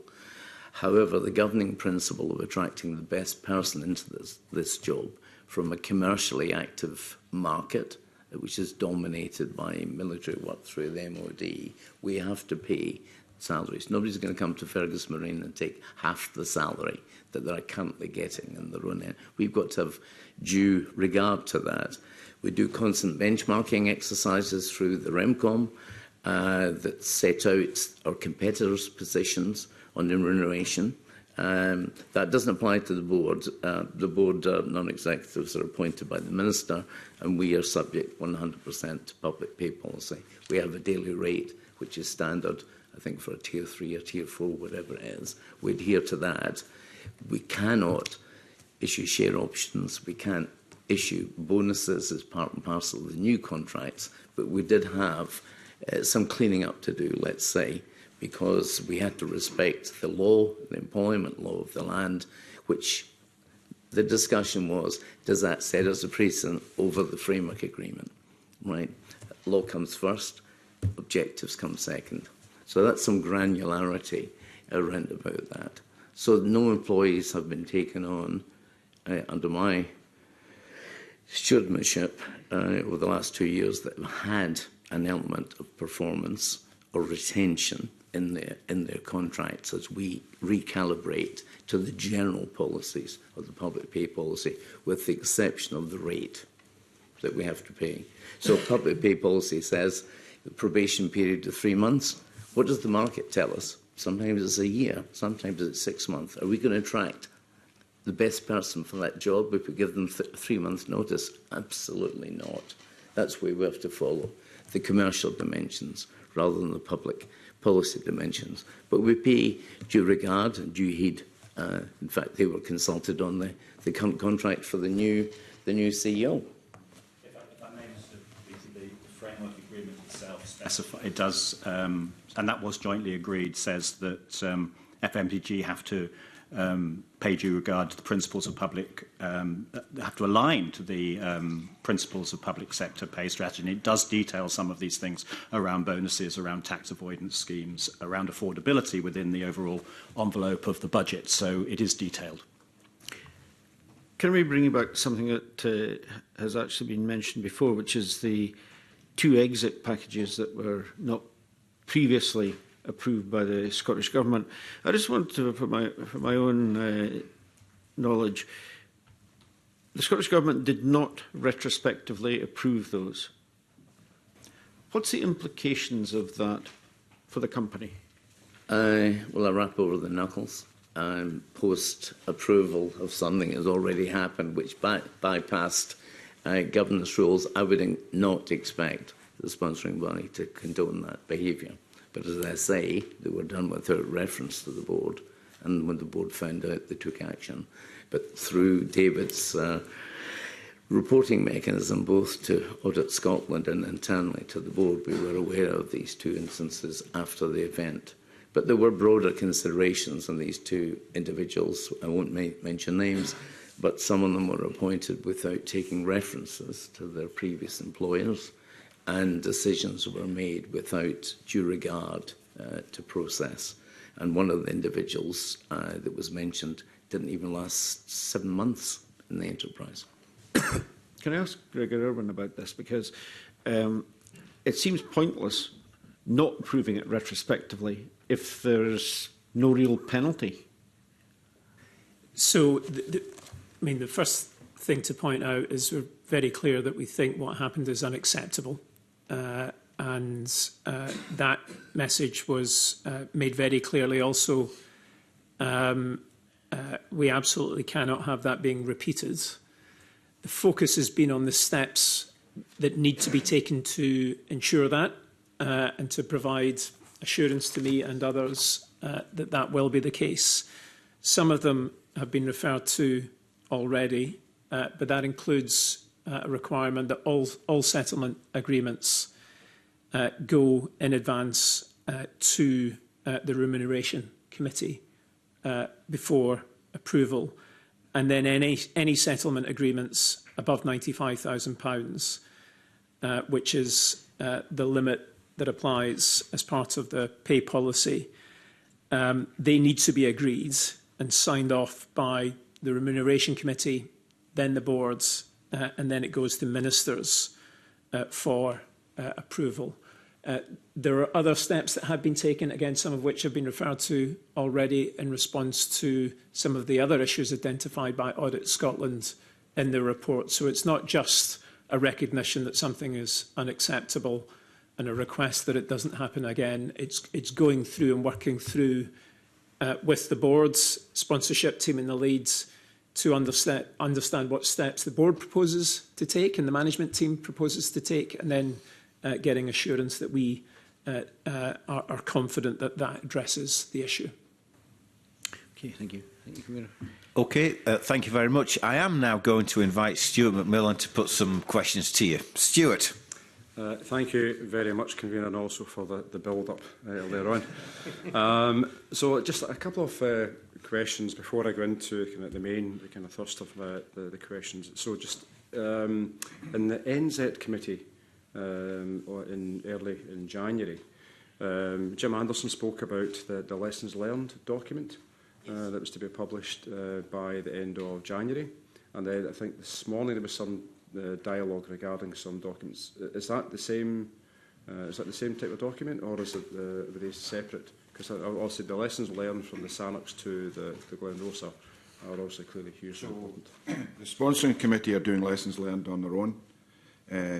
CMAL are doing lessons learned in their facility as well. We're doing ours, and then we're going to share those lessons learned together. we can provide the kind of diagrammatic presentation that we're doing internally within our, but because it does take a while to do it, we are looking at big ticket items right now, like LNG, for instance. How do we? So the LNG fabrication has started, the LNG installation has started. You know, that's considerably earlier than we did on the Glen Rosa. So rather than sit and wait in a document, because the document will take a while to put together, because there's a vast amount of items that we've got to ensure that we do better going forward. You know, the anchor. You know, making sure the anchor works at an earlier stage, such that we don't end up with the fiasco we had at the end. Does that make sense? Yeah. Okay. No, that's helpful. Thank you. And a second, it kind of goes back to Mr. Tideman. So certainly at the same session, Kevin Hobbs was asked some questions. It was in column 37 of the official report. He was asked some questions regarding the agreement to second Andy crossing over. And I think in the references yourself, Mr. Dushan, with regards to obviously could you question Kevin. Now, certainly the information that we have certainly in the Section 22 report, certainly from paragraphs, is it 29? I'll tell you. Yeah, 29 onwards. But also with the information that's come in from Mr. Tideman himself, which I know it's been touched upon earlier, where he says that it was approved by the chairman at the time. Now, clearly, that wasn't yourself, Mr. Miller. I absolutely accept that. No, and but do you mind if I'll just I'll pose the question first? But I think it'd be really, I generally think that it'd be really useful to get an absolute timeline of events that happened, because certainly in the Audit Scotland report, it does indicate, with this quote, I'll say, the investigation identified that the former Chief Executive approved the following payments without the knowledge of the Board or the Remuneration Committee. But certainly according to what's in the official report and the NSET Committee, also, there was an actual written formal agreement. So if there was a formal agreement between CMAL and Ferguson's, then I don't understand why the Audit Scotland report would indicate what it has, and also it doesn't seem to tie in totally with Mr. Tideman.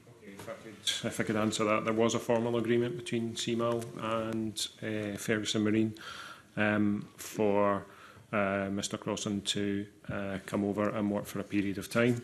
And as I've got this all in a timeline in my report, so there was a period of time where, when that secondment happened, there was a top-up, and Mr. Crossan became a Ferguson Marine employee as well, to top up the CMAL salary. There was an arrangement there, there was a contract there under Ferguson Marine, that's fine, and then that was increased. So that was March 22, and then June 22 it was increased. But the problem comes in December 22, where although there was still a secondment agreement in place in the background, as far as the Remuneration Committee, the FMPG Board, Chair, etc., and CMAL, that was still in place, and Mr. Crossan was still a Ferguson employee. That didn't happen. It changed to be a self-employed contractor in December 22 without the knowledge of Ferguson Marine Board, Remuneration Committee or CMAL. And there's no contracts in place for that. Right. Certainly, according to Mr. Tideman's information that sent in, I think the revised contract up to the 54k, so that was June 22. Yep. And then the self-employed, that was December 22. That's correct. So according to Mr. Tideman, I think those two things seem to happen at the same time. I think it was an agreement at the same time for them to happen. So the June 22 upgrade from for the salary, for Ferguson Marine's salary, that is agreed in June 22, but the December 22 wasn't agreed. Okay, because I think there's also some questions, just kind of a bit of lack of clarity regarding the 5-week holiday period, which is so touched upon. That's December 22, January 23. That's when Mr Crossan first started his self-employed contract. Okay. So I can give you a timeline for that. I think if you can send it over, that'd be very helpful. Yeah. Thank you. So just regarding the just one final question regarding the board. Also, the board. I mean, I posed a question the last time regarding the board meeting 6 times a year.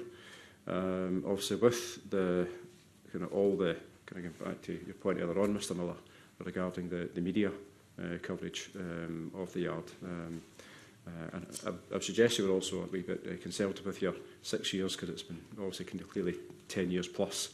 It's been indeed, it's indeed. It's like raising a child and abusing it, physically abusing it, and expect it to turn into a well-rounded man. It's very difficult to do. But I think certainly with regards to the board, certainly in your time as chair, meeting every 2 months, is that enough? Okay, I think the point was raised before, and indeed Mr Beattie raised it at the last PAC committee. Let's make it clear, the board used to meet maybe about 10 times a year, but the amount of agenda items they had on the board to filter through the main board was too much to give it the clarity and attention that was required. So we set up a process of developing subcommittees, one which was health and safety. I was appalled to find out there was no health and safety independent governance committee from the board, which was actually instigated, and that required 2 days worth of board meetings, 1 day of subcommittees meetings, and then the next day of the main board meetings, to skinny down the main board meetings in terms of approval of the subcommittees. So we actually doubled the amount of time that the non-exec directors were actually applying to the job. And the second time we had to take into consideration how far some of these non-exec directors were travelling for 1 day. I'm not in favour of constant team meetings, but we do add 2 issues to that. The first issue is I have between 60 and 90 minutes every month, one-on-one with the non-exec directors to get their personal views into my head. And the second thing is we do a Teams call, a catch-up call between the board meetings to discuss progress and the outcomes of the previous board meeting. And also we have a discussion as a group of up to 2 to 3 hours. We have a discussion for the agenda items for the next board meeting, and also the papers that we want management to prepare is part and parcel of that agenda. So the agenda is agreed 4 weeks before the board meeting. Everybody in the management team know the requirement to produce papers for the main board, but we take papers from the subcommittees, and that's the cycle. So I would say there's 3 times the amount of attention given to the enterprise through that process. I would also add that John and I are in Andrew's office every week. We have regular one-to-ones with our sponsor non-execs as well. I have a weekly one with my non-exec. So it's although things don't wait till the board or committee meetings, regular emails, Teams calls. I think it might be quite useful, certainly for the committee, to also maybe have a timeline of certainly, clearly the board meetings are online, and also another you're going to get put onto the Ferguson's website. But I think certainly with regards to the committees and subcommittees, I think that would actually be quite useful for us to have a better understanding as well. Would you like the dates over the next 24 months? If possible, yes. Yep, they're all in everybody's diaries. We can also give you the mandates of those committees. There's terms of reference. Terms of reference for them. Absolutely. Yeah, no, that'd be helpful. Thank you.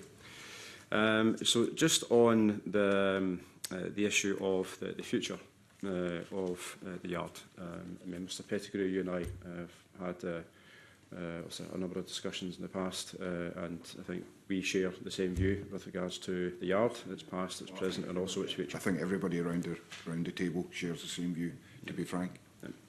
In terms of the business plan that that Ferguson's put forward, obviously within the business plan, it had the aspect of the direct award.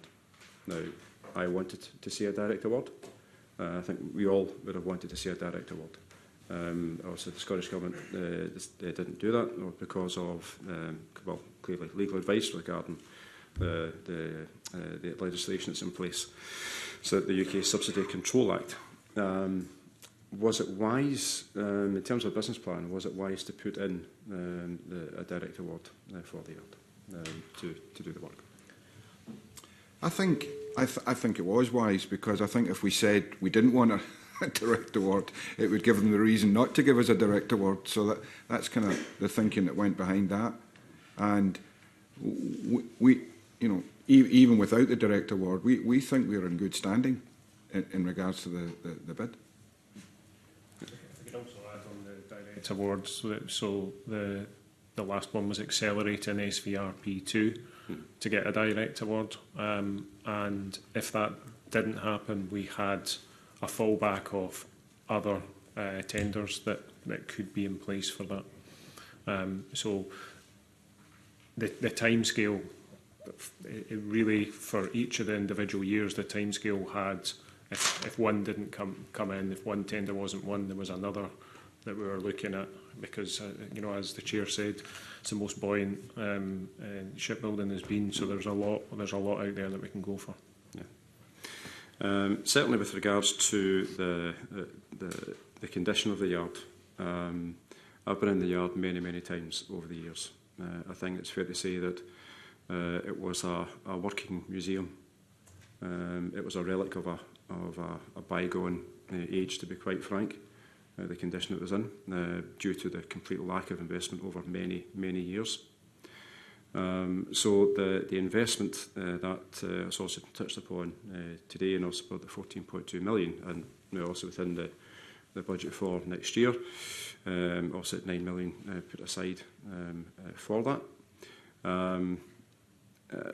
Notwithstanding the investment that hasn't been so far, I think it's fair to say that additional investment will be required in the yard. Ongoing investment would be required in the yard to actually bring the yard up to into a place where it can compete globally to win work. Would that be something that you would consider? It's a very good point, and you're at 100%. When the business was acquired for £1, and quite rightly, to protect skills, to protect jobs, I 100% agree with that. Right? The business had two contracts, which everybody knows the business struggled to deliver on time and on cost. Let's not go over the history, but one thing the business didn't get 6 years ago was a strategic plan that outlined the future of the yard beyond the two ferries, which in some cases, quite rightly, consumed a lot of time and attention of the board and the management. But we've been trying to pull that narrative into the future with substantiated data to articulate the dialogue of what the business needs to do over the next 10 years. It's part of the strategic document, which is not in the public domain. We're going to take a couple of months to sign it off through due process. But that looks at the skills base that the yard has, the history of the yard, and the money on the table, the market opportunity, and what we've done that over the next 10 years, which has been scrutinised by external advisors, because there's a CMO issue, there's a compliance issue, etc., that we've got to work to. I don't share any bitterness with the sponsoring department. They've got to act within the law, although in certain domains outside Scotland, it seems to be a more relaxed environment than is being applied under the Scottish jurisdiction. But we'll get there. And, that highlights the opportunity, the value to our skill sets over the future. And that, I would think, would take another couple of months to clear through the process. and we'll be at liberty to share. But there's no lack of money out there, no lack of money. Opportunity. It's a process of investment and a process of paying attention to our specific knitting, as it were, which we need to do. So I think just on the small vessel replacement programme, so it's what 60% is considered for quality and 40% on price. And also you touched upon 35. 65, 30. Yep. Right, okay. I was taking the 60-40 from the official report. From the Right, apologies then if that's what it is. no, okay. Well, okay. Ballpark, it's absolutely, absolutely. So with regards to the, I mean, also the best value clearly doesn't, it's not about what's going to be the cheapest. It's about... I alluded to it earlier when I went into my strategic dialogue of producing effective capacity and the route network to the ferries to sustain these economic communities, not just in terms of social access, but economic development, in terms of what they export into the Scottish territory, but beyond the Scottish territory as part of their participation, you know, like whisky, tourism, etc. And if you look at that, we're not playing in an even field, right? No shipyard in the UK, in the best, most professionally managed businesses, can hit the prices of overseas shipyards. It's impossible. They all work to different standards. They work to different issues in terms of pricing. You know, I won't name the country, but how can a country produce a contract when they're running at 46% domestic inflation at a fixed price over a 3-year period? How can they do that? One has got to question that they're not playing in the same bat. Now, you might say that's why there's no commercial shipbuilding left in Scotland. You know, why we only left with Ferguson Marine, which is a good question. It's our job to try and work around some of these issues. But I don't like, from a governance point of view, you know, having 3 organisations pulling in a different direction, which destroys economic value for the Scottish economy. I wonder if I may, the board, as Mr Miller said, has been working on a future strategy for the organisation, and they've engaged myself and our team in that as part of the consultation process, and we're very encouraged by both actually the reputation that Ferguson still seems to enjoy amongst parts of the shipbuilding industry for being an expert in building small ferries. So I think that's a good basis. They've looked very comprehensively at the market, and I think they've got a very clear idea of the kind of business that they can go for. The process will be, as Mr. Miller said, once that strategy is confirmed, that will then translate into a business plan.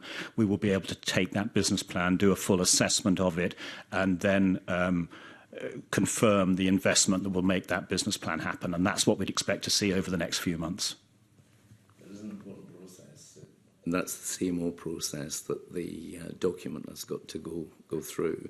Now, if we were a private independent company, we would go to our shareholders or other investors in the market to back the plan, which is a robust 10-year plan. However, that's not possible within our current governance issues. I don't complain about that, but I do complain about our ability to have an even playing field that develops the future of the yard when the biggest customer is the same owner as Ferguson Marine.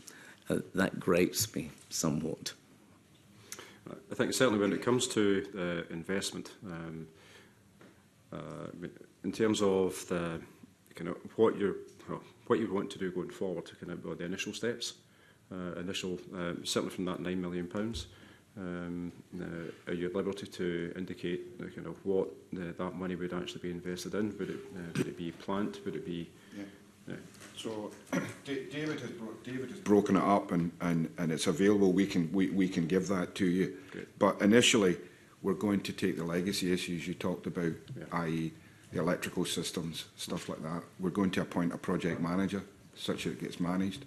And then we'll have to set up a reporting system to report back to the sponsor through David's group how that money is going to be spent.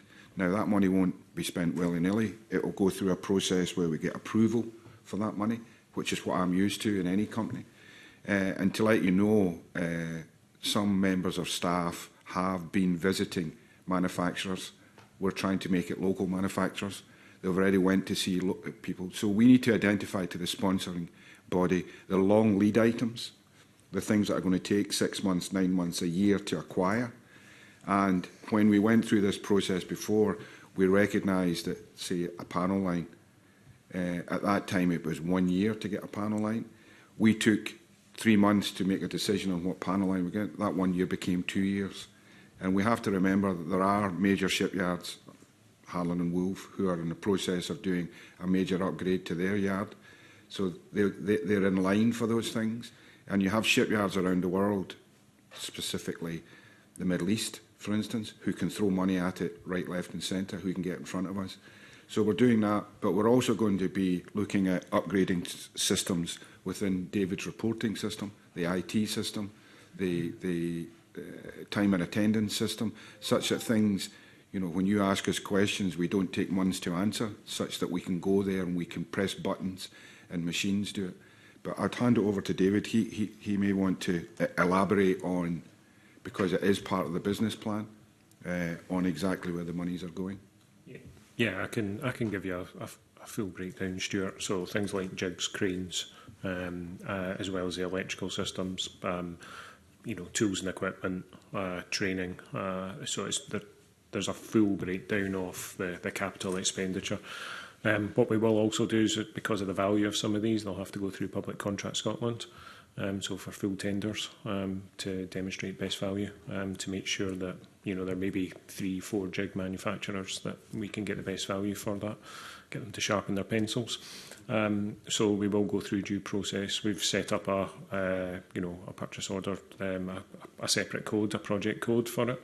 So we will be able to ring fence it and the proper approvals to say, does this fit the capital expenditure criteria? And some of the machinery will come with the improvements that you would expect from it. So, like a panel line for that. And I use a panel line because that's the one everybody uses, but to be honest with you, it's probably the least important. It's all the small peripheral things that actually come. And Commissioner, if I can go on about the union. The union have been in all these meetings in regards to the flow of the yard, because they were a bit dismayed on some of the modifications that were made previously, that they didn't particularly agree with them. So Alec is in that meeting, as is some of the apprentices, some of the tradesmen, tradespeople. So there is yard involvement in that. And then when we do come to a final decision on how the yard's going to flow, they will be part and parcel. But, you know, emotional decisions have got to be made to take us into the 21st century. Right? Now, the other thing we're doing is we're going to take people from the yard to some other automated yards, and we're taking advice from other major shipbuilders on what we should be using, what we shouldn't be using, because there is a tendency to buy the iPhone 7 when iPhone 8 is coming out tomorrow. So we want to make sure we're getting iPhone 8, not iPhone 7, so that we're not buying something that's going to be outdated tomorrow.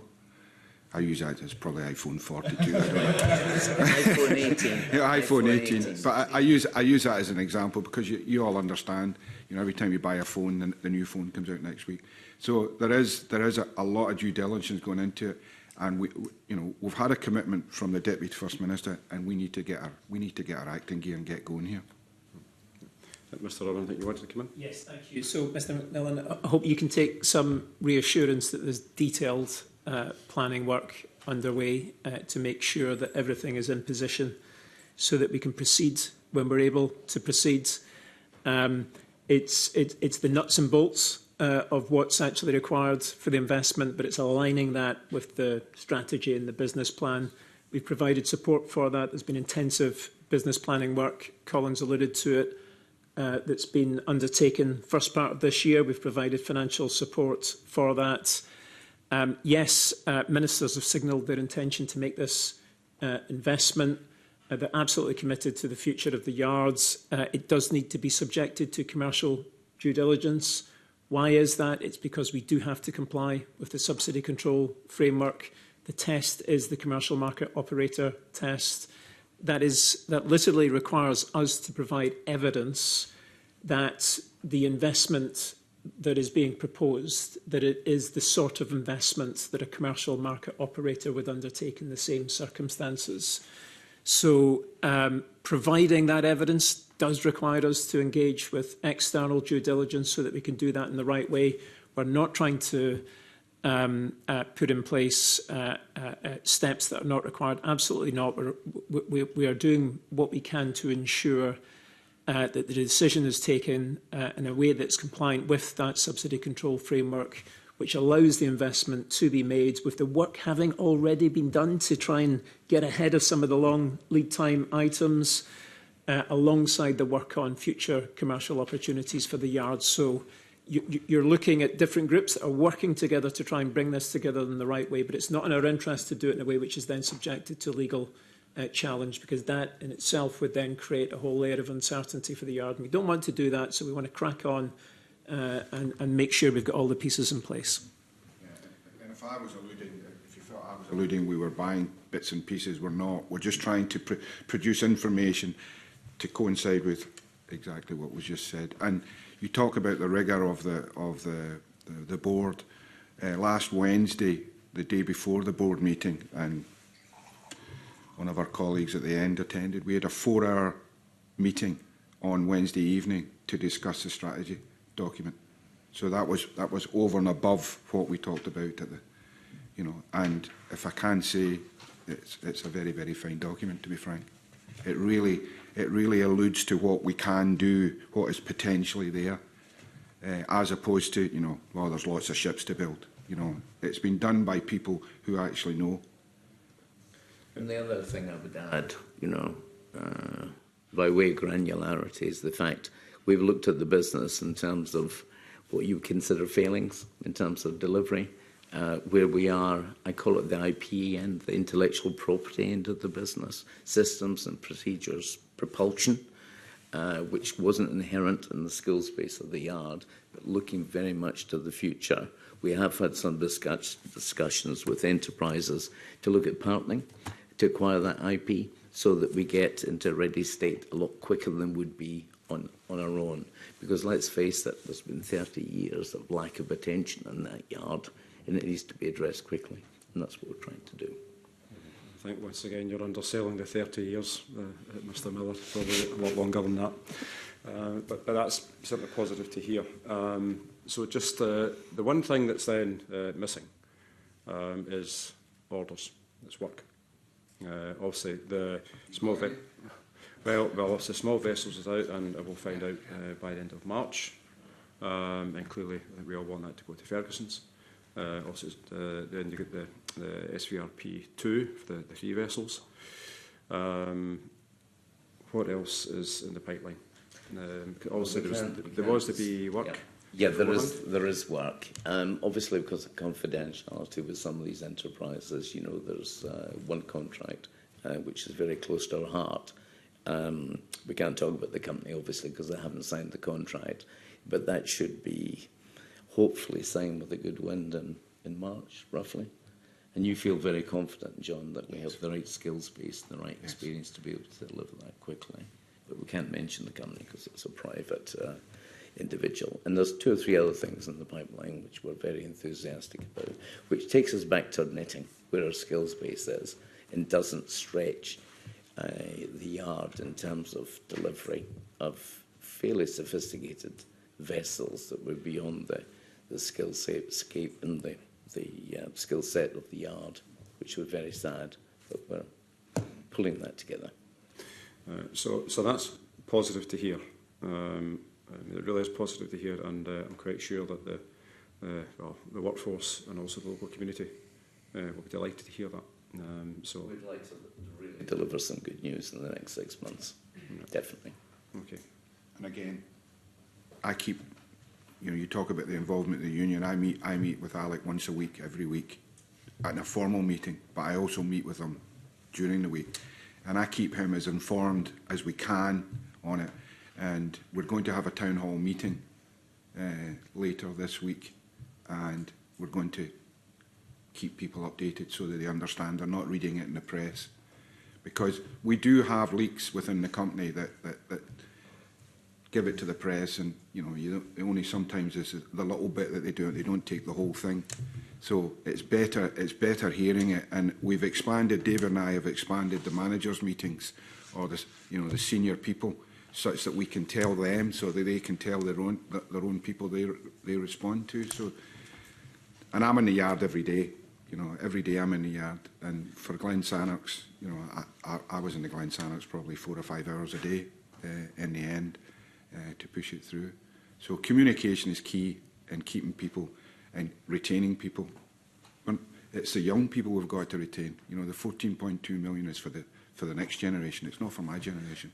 Absolutely. In that regard, we had a young lady who last year won the Scottish Apprenticeship of the Year award. You know, somebody that we took through an apprenticeship, and she beat every other competitor in that regard. We tried to get as much publicity as possible for it, but it didn't hit a willing audience. But she came to the board, she addressed the board, and I said, okay, what has the board got to do for you? And she said, give me a future.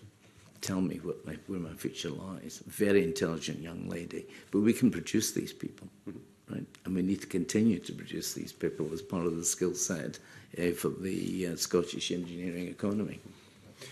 Absolutely agree, and I think the fact that there wasn't... Stuart, sorry. I was just going to finish it on this point, if I may. Yeah, final point, then I'll need to bring the Deputy Convener in. No, sure, no problem. I mean, I think certainly the fact that there was such a dearth of apprenticeships over many, many years as well.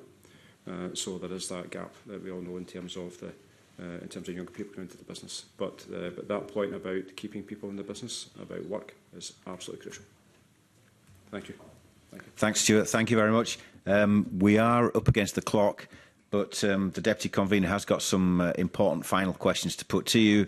So, Jamie, over to you. Thank you for putting your faith in their importance, Convener. Gentlemen, I appreciate the clock's ticking on. I recently jumped in the bandwagon of doing my ancestry, and when I got the certificates through, I discovered who my grandfather was, and it said on the certificate that he was a welder in a Greenock shipyard, which was quite a surprise to me, because my granny never told me that. It then transpired his father was a welder in a Greenock shipyard as well. So you could say it runs in my blood. How on earth why I'm sitting here in a suit talking about their finances is another matter. So, but you're right, Mr. Pettigrew, everyone wants to see the yard succeed. I think the question really facing us, and this comes right back to the Auditor General's report, is as they analyse the numbers, as they analyse the current situation, they have flagged some very serious risks around the business as a going concern. Now, none of us want to be talking in those terms or in that language, but we have to reflect on what the Auditor General has said. So I guess what I'm looking for is some comfort that amongst the strategy, either at board level, that, as you say, goes from the bottom up, from the apprentices in the yard, right through to the people in the Scottish Government who are in charge of the strategic vision for the business as a publicly owned asset, that there is a real joined-up approach to a sensible and realistic plan of a future for the yard. Otherwise, all the warnings in the Auditor General's report would sadly come to pass. So fill me with some confidence that that's not the case. Okay. By necessity, it's a backward-looking function. No disrespect to the people that are sitting behind me, but they haven't had access to the long-term positioning, strategic position in the enterprise and all the work that we've actually done. In some respects, it falls outside the audit scope, but they quite rightly raise the issue about where's the future orders. Right? When it comes to sharing, obviously we will share with the parties behind us in terms of what we're actually going to do, but only when it's actually signed off by the sponsoring body and the minister concerned. So you talked about a couple of potential orders. I recall my first visit to the yard in 2016, sitting in the boardroom, where I'm sure you've had a number of meetings over the years, with the then owner of the yard, and was presented with a presentation, a very lengthy presentation, about their pipeline of business. So these were things that they were pitching for, that they were bidding for, that they were in advanced conversation. And to my knowledge, not one of those have come to fruition or come to pass due to the situation that the yard found itself in and the receivership and eventual nationalisation. But it was a very long list of business that it was pitching for. You mentioned that there's a potential of a couple of contracts coming through, but what I'm getting at is when the Glen Rosa set sail, hopefully later in this year, there's still 290 people working in the yard. Will there be enough business to keep them in work? Sure. I referred to the two opportunities as short-term deliverable. There's a long-term deliverable plan which looks at 5 different sort of work streams, which aligns to our skill base and aligns to the market. And we've applied probabilities, not 100% to everything. But if you take the probably top 3 or 4 opportunities, this is from memory, you're talking about more work for the yard than the yard can comfortably handle, as it were, right? But we don't expect to get every single opportunity. That market calculation over 10 years is well in excess of 500 million, but we apply different probabilities. SVRP has its issues that I've referred to in terms of valuation processes that I can't control because it's a different body with different governance rules. In fact, a different minister that oversees that sort of process through Transport Scotland. Let's talk about that. I mean, one of the major flags raised in the last evidence session and in the report was the idea that all the eggs have been put in the one basket on the small vessel replacement. The Auditor General himself says that if the yard is unsuccessful in securing work through that programme or that shortfall is not backfilled by other avenues, then there is doubt about the yard's viability. And there were other comments made around that in writing and in evidence where you're sitting.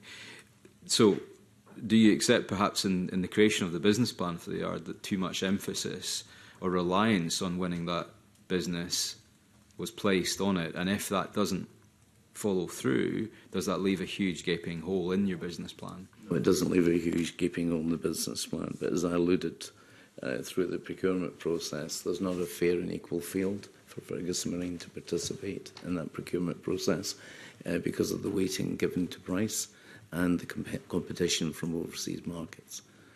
Right, but there are lots of other opportunities that have been added up, tabulated.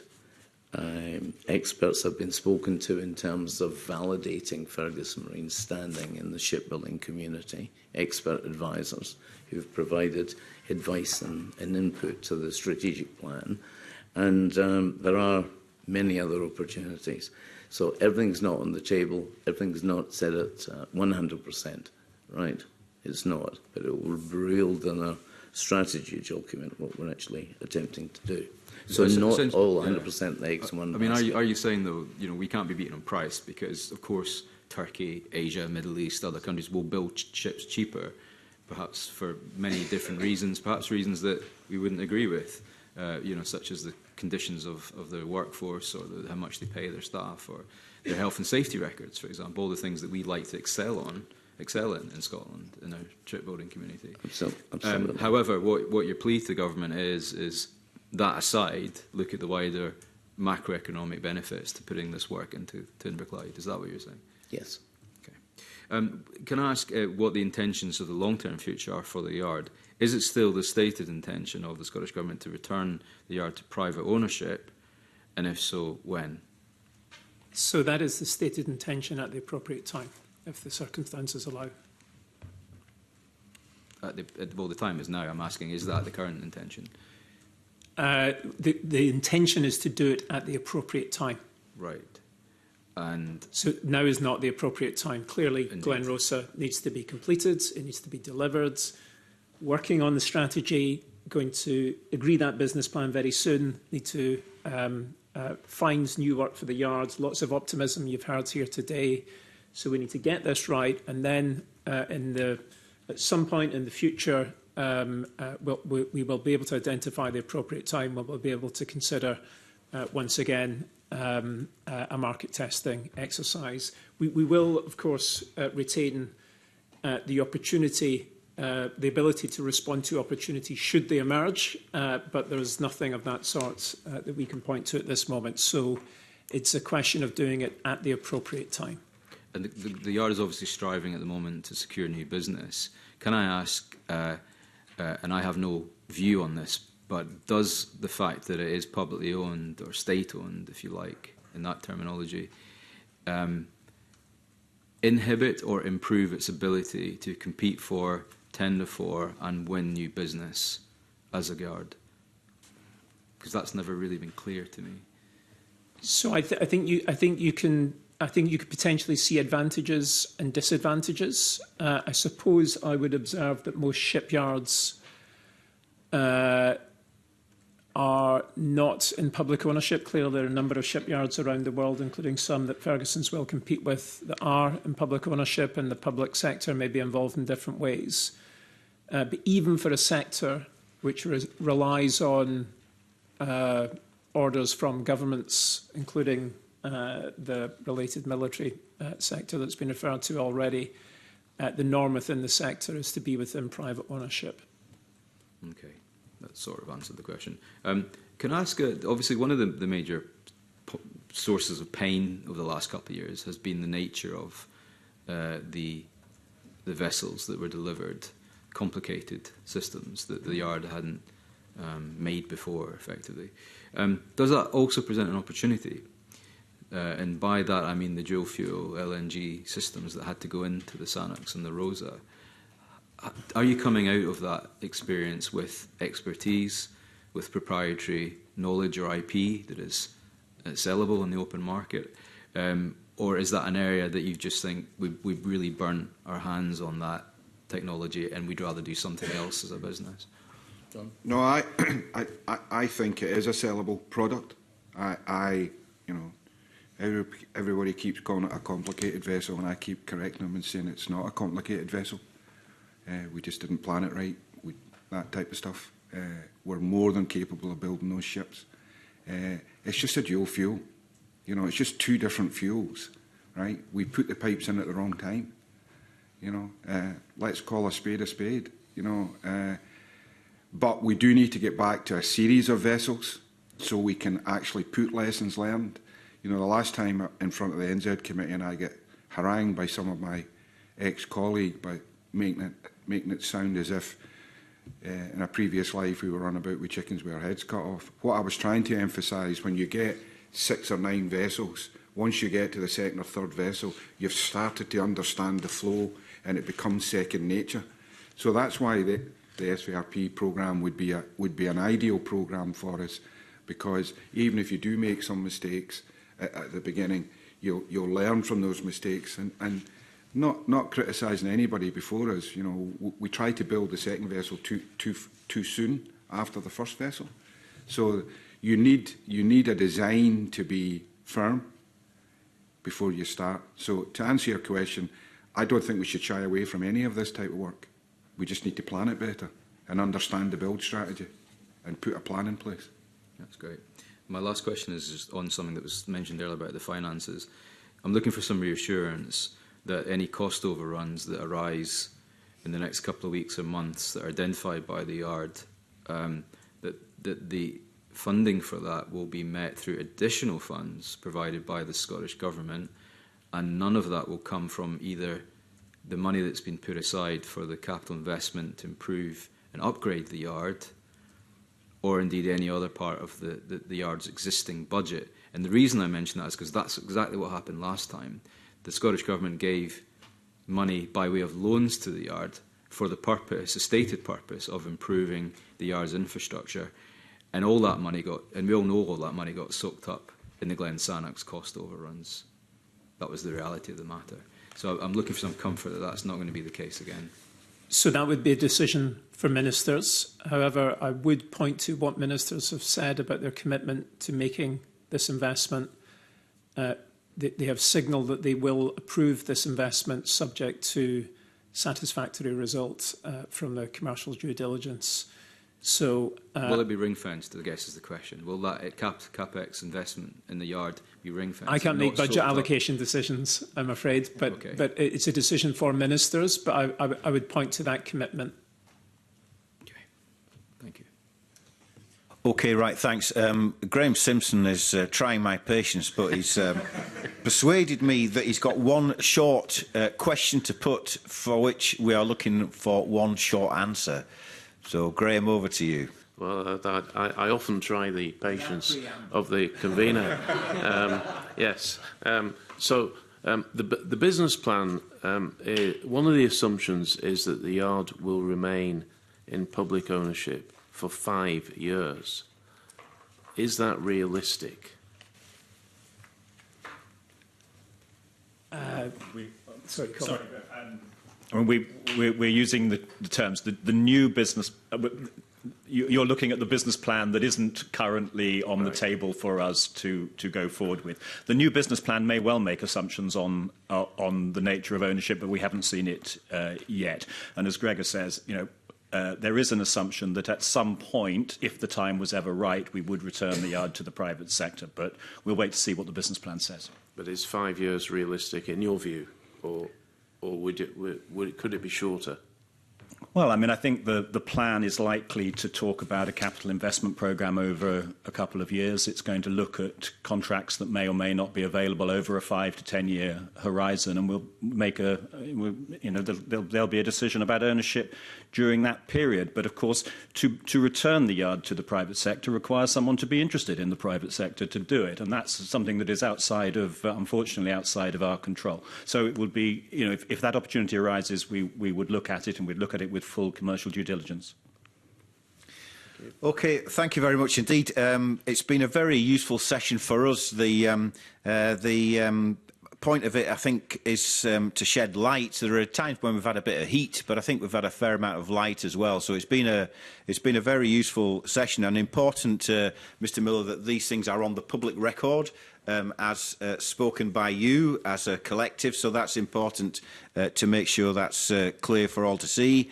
There is some perhaps further information that you're going to supply us with. Mr. Irwin, we're looking forward to Friday and the production of these documents around due diligence and so on, and we may get back to you in light of our reading of those documents when they are produced. We're also I think it's fair to say, going to reflect on your invitation to revisit the yard. I think there may be some benefit in us doing that, but that will be for the committee to decide. So can I thank you, Dermot Rattigan, Colin Cook and Gregor Irwin from the Scottish Government, David Dishon, Andrew Miller and John Pettigrew from FMPG. We continue to wish you luck with your endeavours. We want you to succeed, and that's why we're asking sometimes some quite difficult questions. But with that, can I close the public part of this morning's committee meeting and move into private session?